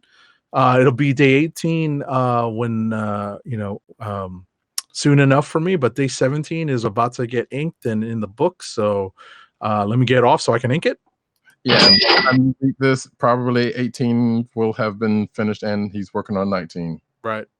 And for PC and _dirt, and yeah, you definitely go check out his good stuff. I love that. Like I said it before earlier, his silk is pretty dope, and he's got a couple of other ones on in that is really great. And I'm not just saying that because he's here. PC and _dirt on Twitter, Pop Culture Net on Twitter, popculturenetwork.com, and his umbrella sites therein.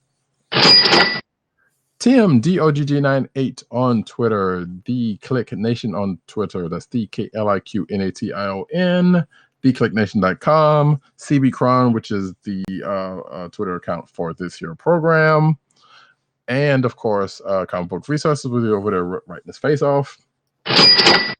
You can go check all of that. Go give him some clicks and some reads. He's doing some good stuff. You can find this here program on the Coastal Podcast Network. That's CSPN.us. Do it today. You can also find us on your podcast perusal places of choice. That would be Google Play, Apple iTunes, aka Apple Podcasts, the Coastal Podcast SoundCloud page, and of course, Spotify.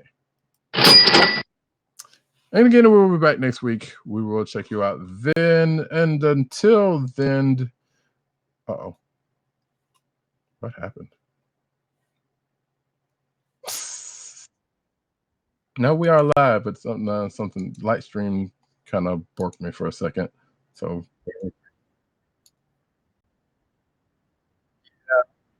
this part will probably be taken out of the taken out of the audio, but nevertheless, we will be back next week. Uh-oh. Yeah, here we go. We'll be back next week, folks. Peace. Peace. One.